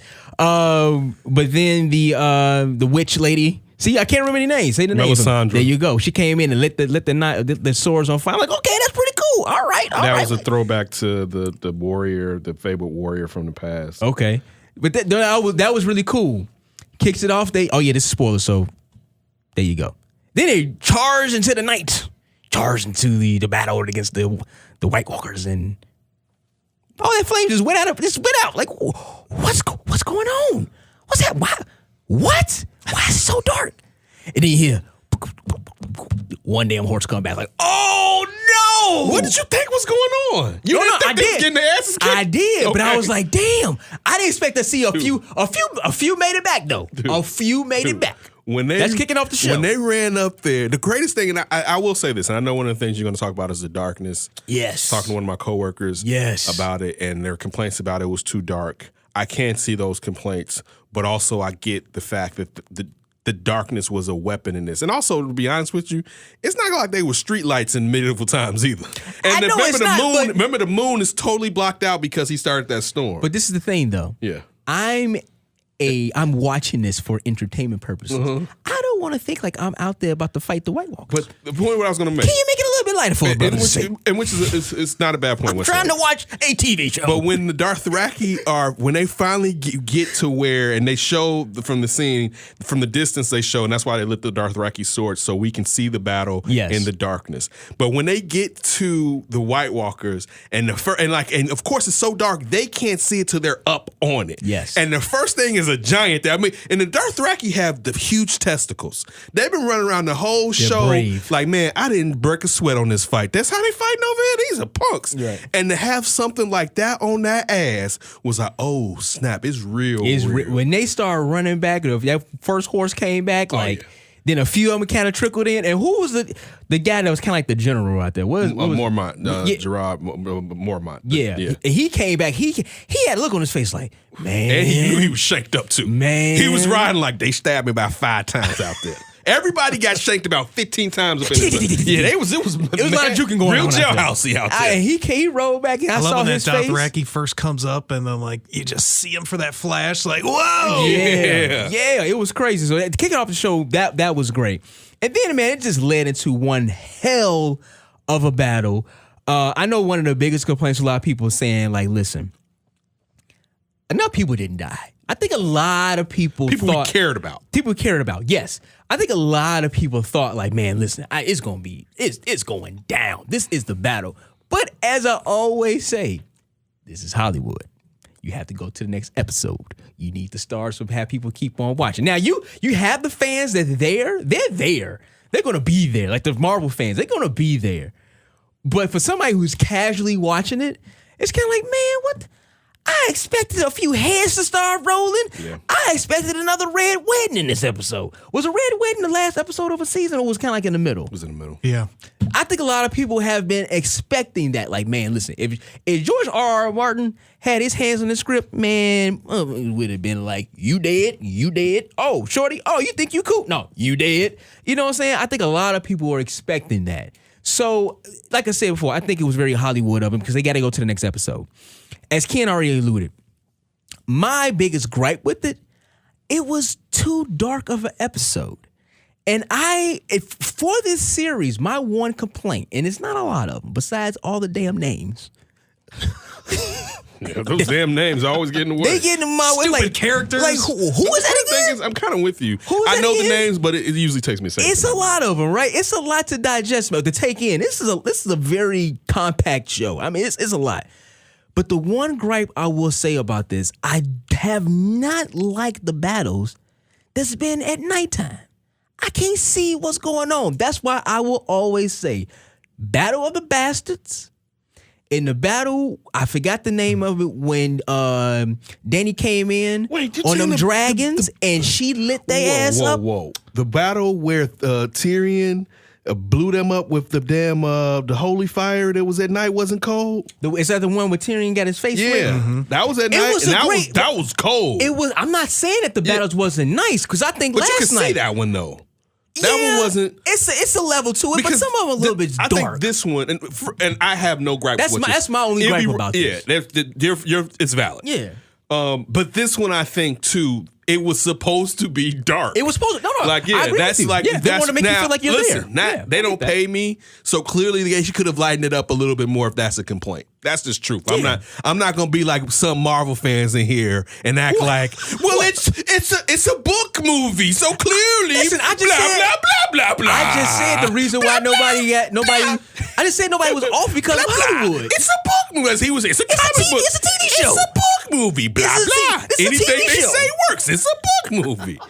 So look, light that screen up. I thought it was this is one thing you brought up a point that I think is a knock on this. What's that? George R. Martin. Like one of my biggest things is, and I know that reading stuff, they never wanted the Night King to talk. I'm not saying I expect him to give a soliloquy before he goes out. Oh yeah, I got complaining about that too. But go ahead. I know they set up so Brand told us what his motives were. I still want to know from him his passion. Like something, and look, you didn't have to have him talk, but they could have given us a cutscene to his past that provide us with some image of love lost. Like, because we know from, like, clearly this guy was taken away from his family or whatever it was before. He was fighting the No, they took children. his ass. But they used, we don't use him for a weapon. Yeah. But I'm still saying, for instance, we don't know how he broke free of the children as far as if he was a weapon, how did the weapon break free of his controllers? We still don't know his lust or his loathing of his creator, the children. And even though he wanted to create the forever night and erase memories so that basically when you take out Google, nobody could be able to search up and remember anything. But I still wanted to know, was it personal to him, or is it, since they kind of set it up that he's death in a way, was it just death doing what death is doing? Kind of like Thanos, like he just feels like. Great point. You knew, like they showed us, and getting back to don't know his motive. Gamora part of Thanos. The Gamora part of Thanos showed us that Thanos loved Gamora, but he still was driven by his goal. Yeah. Sort of like how Danny is. Yeah, good point.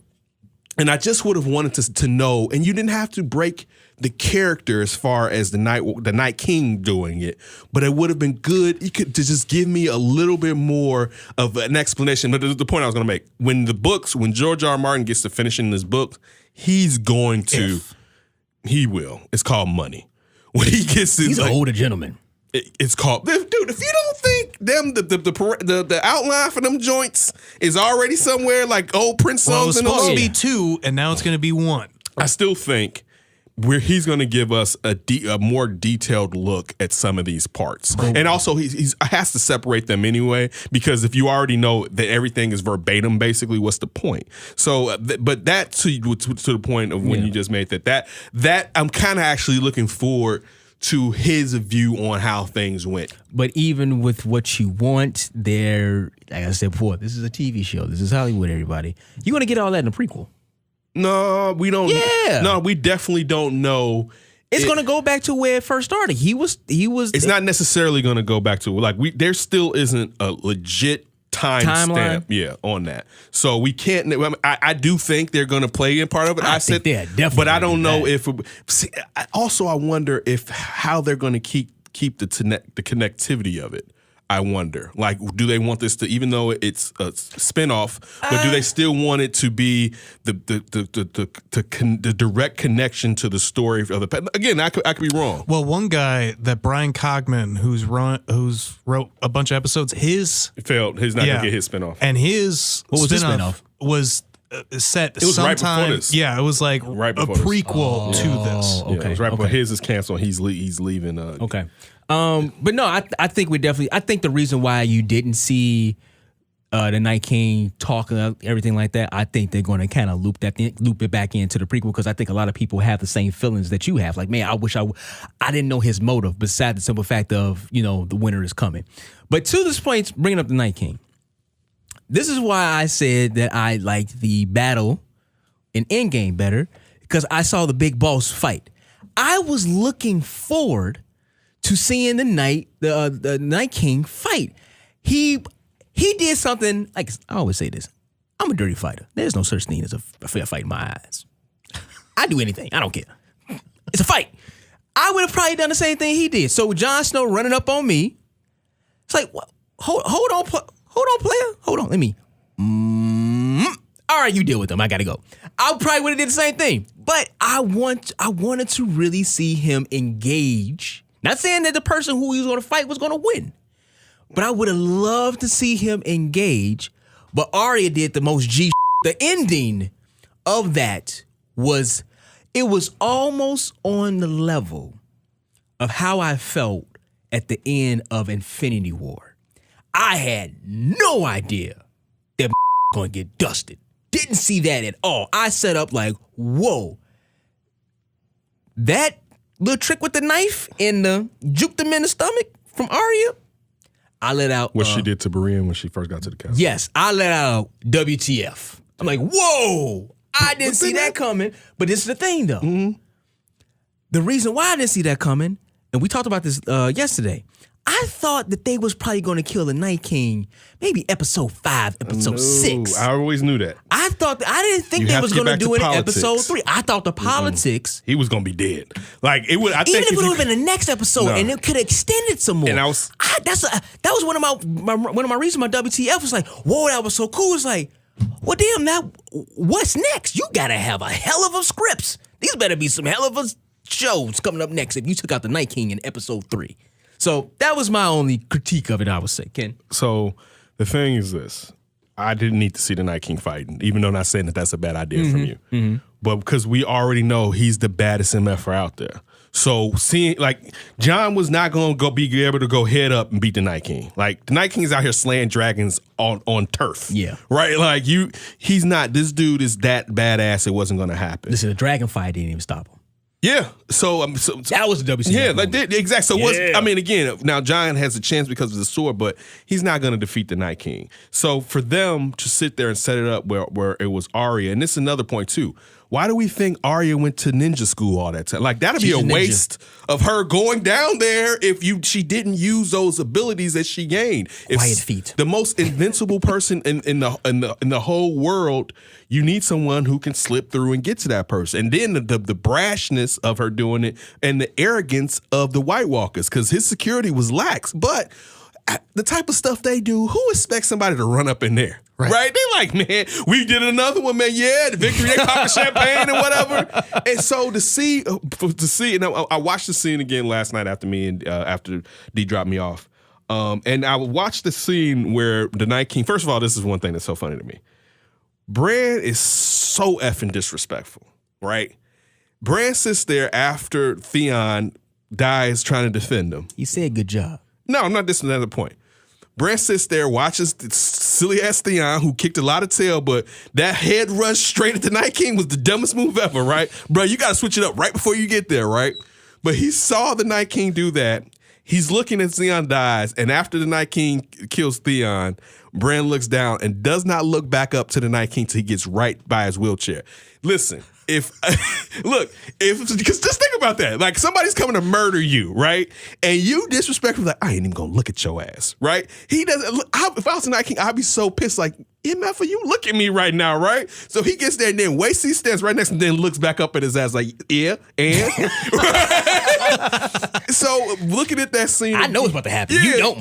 Yeah, so looking at that scene, and actually the same place where he gave Arya the Valyrian dagger that Littlefinger had given him Bran, but sitting there and stop right quick. When did Littlefinger give him that knife? When he was trying to coax him into being like, he was trying to put the season there like, you're Lord of Winterfell. Like, he was trying to break up Jon and Arya, and Bran had gotten there. So what season was this? This was last year. Yeah. This is last year. Is right before. This is before Littlefinger got killed. Yeah.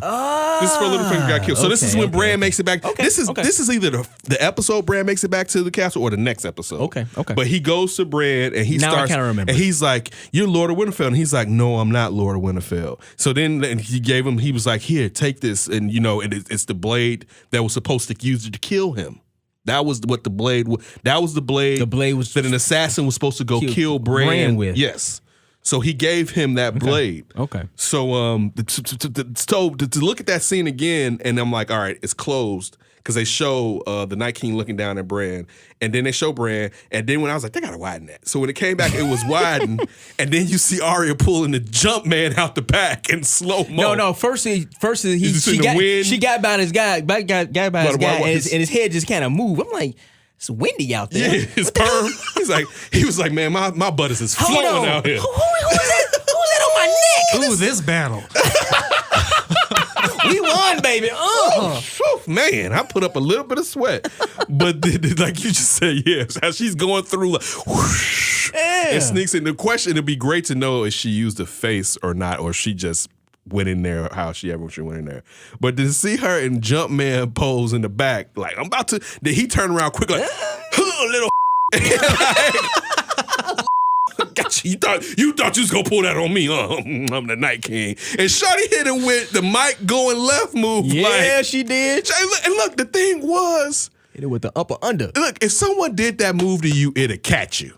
For real. If it's done right, like if you grab somebody and they holding the knife and then they drop the knife, your first reaction isn't they about to catch the knife with their other hand. All right? Like it will probably, like you would watch the knife. Think about it. You probably, if anything, watch the knife go down and then, oh snap, you got me.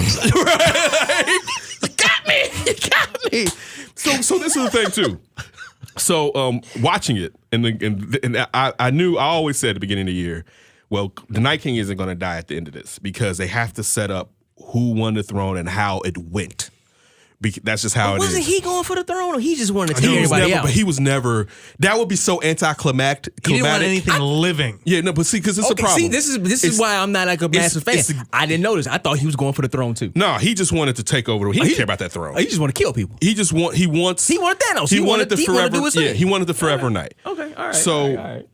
The thing is, it's all about Game of Thrones and it's all about the politics, and it had to get back. Yes, this is a bittersweet story. I was saying, to you last night. Remember when the bastard Bolton He said that. He was like, you think this is going to end well? Have you been paying attention to this? If you think that this is going to end well, it's going to be a bittersweet ending. I agree with you. More people should have died. This thing is not going to end like happy-go-lucky. Everyone, not even everyone makes it, but your favorite couple makes it to the end and they rule the king. That's not going to happen at the end of this. So I knew the Night King was dying this episode when everyone was him. Sorry. So I'm like, because at one point it's like, wait, oh no. It wasn't like it was like, hey, we got this alley back here that we can all run out. At least two of your favorite characters. It was like, oh, they about to kill him because there's no way out of this. I didn't see. Right? I did not take that like that at all. No, I did too. I was like, we have to kill him now or it's over. I thought the episode was gonna go off. But it's still they were still at the point. But I thought it was gonna be like in part 2. The point that I felt was clearly he wasn't leaving Winterfell because no one escapes. Like they were all ready to die, and as soon as he rolls up those other, we're all white red watching this whole thing. Like when he gonna raise the dead? Like when he gonna raise the dead? I know, but when he gonna raise the dead? Because we want to know how they gonna get out of the caskets.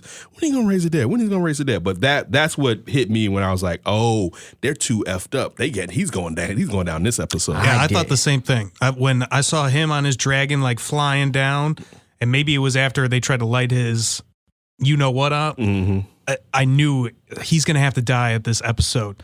And looking back at it, I don't actually have a problem with the dark thing at all. Because I loved how they set a tone of like really creepy and really scary. Yeah. And darkness played a factor in that. So I had no problem with that. I'm not there in Westeros. Well, no, not Westeros, Winterfell. I want to see it. But see, my problem was, when we talked about this before last week with that question, everyone's like, oh, Game of Thrones, they have no limits. They're unrated. They can do whatever. So it's going to be better. And I was disappointed by the fact that, 30 people lived? It was mostly women and children and all the main faces. And everybody else is dead. Yeah. People keep thinking, I was talking to somebody. A lot of C players are going now. And I don't like that. I needed to see an A player go, at least, if you're going to kill everybody. If like 100 people lived. I thought Jamie and what's the tall Brienne. I thought they would go. See, this is why I looked at this episode. But Jamie, you knew Jamie. But see, we know Jamie's not going to die because Jamie has to see Cersei again. Yep. So Jamie, Brienne, we know the Hound has to fight the Mountain. Yeah, right, right. So some of these characters we can't. I'll tell you this. And he crying in the corner. I'll tell you this. But it was cold what snapped him because that was the same thing that happened at the black whatever battle that Tyrion had did that when the fire. Remember his brother burnt his face. He's always had a thing with fire. He's afraid of fire because his brother burnt his face as a kid. Yeah. So when he did that, it was dope that what snapped him out of it was Arya. For him to be as scared as he was, but when he saw Arya was in danger, him and Beric took off to go save her. And then I wish Beric would have held onto a sword. Okay, I'm sorry. It was a battle of Blackwater. That's the one you're talking about. Blackwater. Yeah. I wish Beric had saved his sword just a little longer. But how he blocked that hallway, even though I was like, why y'all just don't run around him on the sides? How he blocked that hallway. Get a few stabs in. For you I'll say this, what was excellent. A long battle like that, you definitely have to break up. And of course, it was supposed to be like Helm's Deep in Lord of the Rings, which video game wise was terrific. I mean, not to say the movie wasn't, but playing that Lord of the Rings video game, that was so epic. Tight. I didn't play it. It was so hard to get past there. Be like, I got like 10 million things you got to do. Oh, look, the time I beat it, I died, but I had beaten it, so they let me continue to go. Like I just killed whoever killed the last person, and then I was like, "Did I die?" And I was with Afton, and I'm sitting there like, and she was playing it with me. This was one of our favorite games ever. But still, the best part about them and how they cut it up with Arya and the suspense. Like you had this big battle going on, but then you had different elements inside of it where it just wasn't about her and all this. It was just the quiet moment of her getting around the whites and everything like that. It could have been better. That's one thing. By no means am I saying this couldn't have been better, but this is the best, clearly the best episode of the season. Yep. Yeah, clearly the best episode. I mean, we talked about pre-show. Like it's just not the same Game of Thrones that it was at the end of season 6. Nope. It just is different. It's got a different feel. It's got more Hollywood to it. I've heard that from multiple people. It's Hollywood, man. That's why it wasn't quite what it could have been. If this was Game of Thrones season 6, oh man, that battle would have been even that much more off the chain. Yeah. But even though it was still a solid battle, it sets up everything for all these players to die later on, and especially with these 2 episodes of setup before Still got the the big Golden battle. Company. She has 20,000, not just her soldiers, 20,000 elite troops. Yeah. And the thing is, they killed everybody that Daenerys had that was a badass. Thraki's done. Her you army got is like done. 4 unsullied guys with no penises left. How many? Before I want to talk about the blacks there in Winterfell. How The racism. That racist I back ain't with saving- I ain't saving- Alabama town Winterfell. I ain't saving none of y'all. Close the gates. Put the black ones out there. They'll protect us. No, this is what I wanted to ask. Which one of both the dragons dead? Oh, so both of the dragons are Jon and Daenerys riding. They cool. Yeah. Okay. Most likely. Yeah, we just don't see Jon. Remember Jon? Because the one that Jon was riding may be dead, but he didn't come back when the dead was risen back to life. So there's no reason to assume that. So maybe he's just dead. banged up a little bit. So the one that came back at the end and kind of hugged, that was hers. Yeah, that was hers. Okay, all right. I just want to make sure. I mean, like I said, man, I thought the same thing because I was. Yeah. Is that dragon dead? Because they made it seem like he's dead, but he didn't rise up with the others. I didn't think he was dead. He was just banged. He was beaten up. Got that slice. I didn't think he was dead. Yeah. I'm listening. It was a great episode. I think the ending is what really sold it. No one. Oh, the pool that I think I told you about that pool. I actually predicted Arya was going to kill the Night King. I don't know where I pulled that out of. Yeah, but especially since you're the guy that was like, I wanted to see Jon do it. And you were shocked that Who Arya said did that? it. You just said I wanted Jon to run up on him. I want to see him No, fight. not kill him. Fight him. I just want to see him You fight. want to see Jon die. I want to see Jon die. Well, he gonna die anyway. He already been dead once. Do it again. I think that ending is what sold it. I think that's what kind of sent Twitter like in a tizzy. All the sports memes and everything. You got the crying face on Night King. You have Arya's face on Damian Lillard. Oh man, did you hear about how all the ladies are loving the Night King now that they saw his social media? What? He's this like Australian horse rancher. Oh, the dude who actually plays him? Oh, there and now you go. everyone's falling in love with him on Twitter. Well, he's going to be in the prequel. When is the prequel starting? It's not for at least another year and a half. Okay, all right. And they might have gonna multiple drop it. prequels. Yeah, they're gonna have multiple. But I mean, Oh, but it's really? also but I mean, I don't know if HBO is gonna have all of them. Right. Where's it going to go? Basically, there's 5 ideas that HBO is tabling for a potential spinoff, and they're choosing from the 5. And I think one of them might be approved, and it's about a specific character. I forgot who it was. Hey, man, it's like I said about The Walking Dead. I do a musical on them. Keep making that money. Oh, they probably will. Oh, my God. Listen, Game of Thrones is going to be here for a while. Yeah, that's their trademark right there. Yeah, it's going to be here for a while. Listen, HBO, a lot of people consider most of their shows the greatest of all time. They have about 3 of them, if you want to say. I'd agree with that. Yeah, so Game of Thrones, man, episode 3 was great. Episode 4, do we know the title for that one? Do we know what's going on? I mean, I guess sure, maybe out. I don't know the title. but this is just kind of like the recap of the battle and them heading to King's Landing, right? Or if they go straight to King's Landing. It's still a question if old girl that was with Bran, whose brother died, they kind of could go past where she lives on the way. Okay. But because we've never seen her father, who was Ned Stark's buddy, who saved Ned Stark's ass at the Tower of Joy. I just want to see Cersei ask again, where my elephants at? Where my elephants at? They ain't got here yet? No. My damn elephants at? All right, hey man, thanks for hopping on, or checking out and hanging out with us right here at D and Davis Show. Make sure you follow the Twitter handle and Instagram handle at D and Davis Show. Once again, it's at D and Davis Show. Facebook.com/D and Davis Show. Gmail is dndavisshow@gmail.com. You have iTunes, SoundCloud, Google Music, Stitcher, and a TuneIn app. We're also on Spotify at War, on Anchor, and also YouTube. So listen, we're everywhere. We love your comments. Take your likes.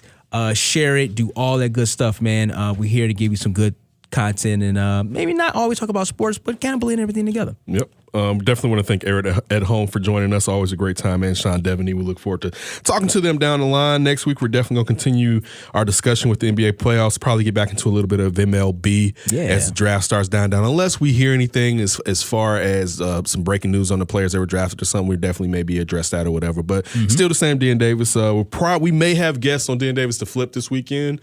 So definitely stay tuned to that on your Monday. We definitely appreciate you, like D just said, and we shout out again to Bree for having us with the Swank event last night. It was pretty dope.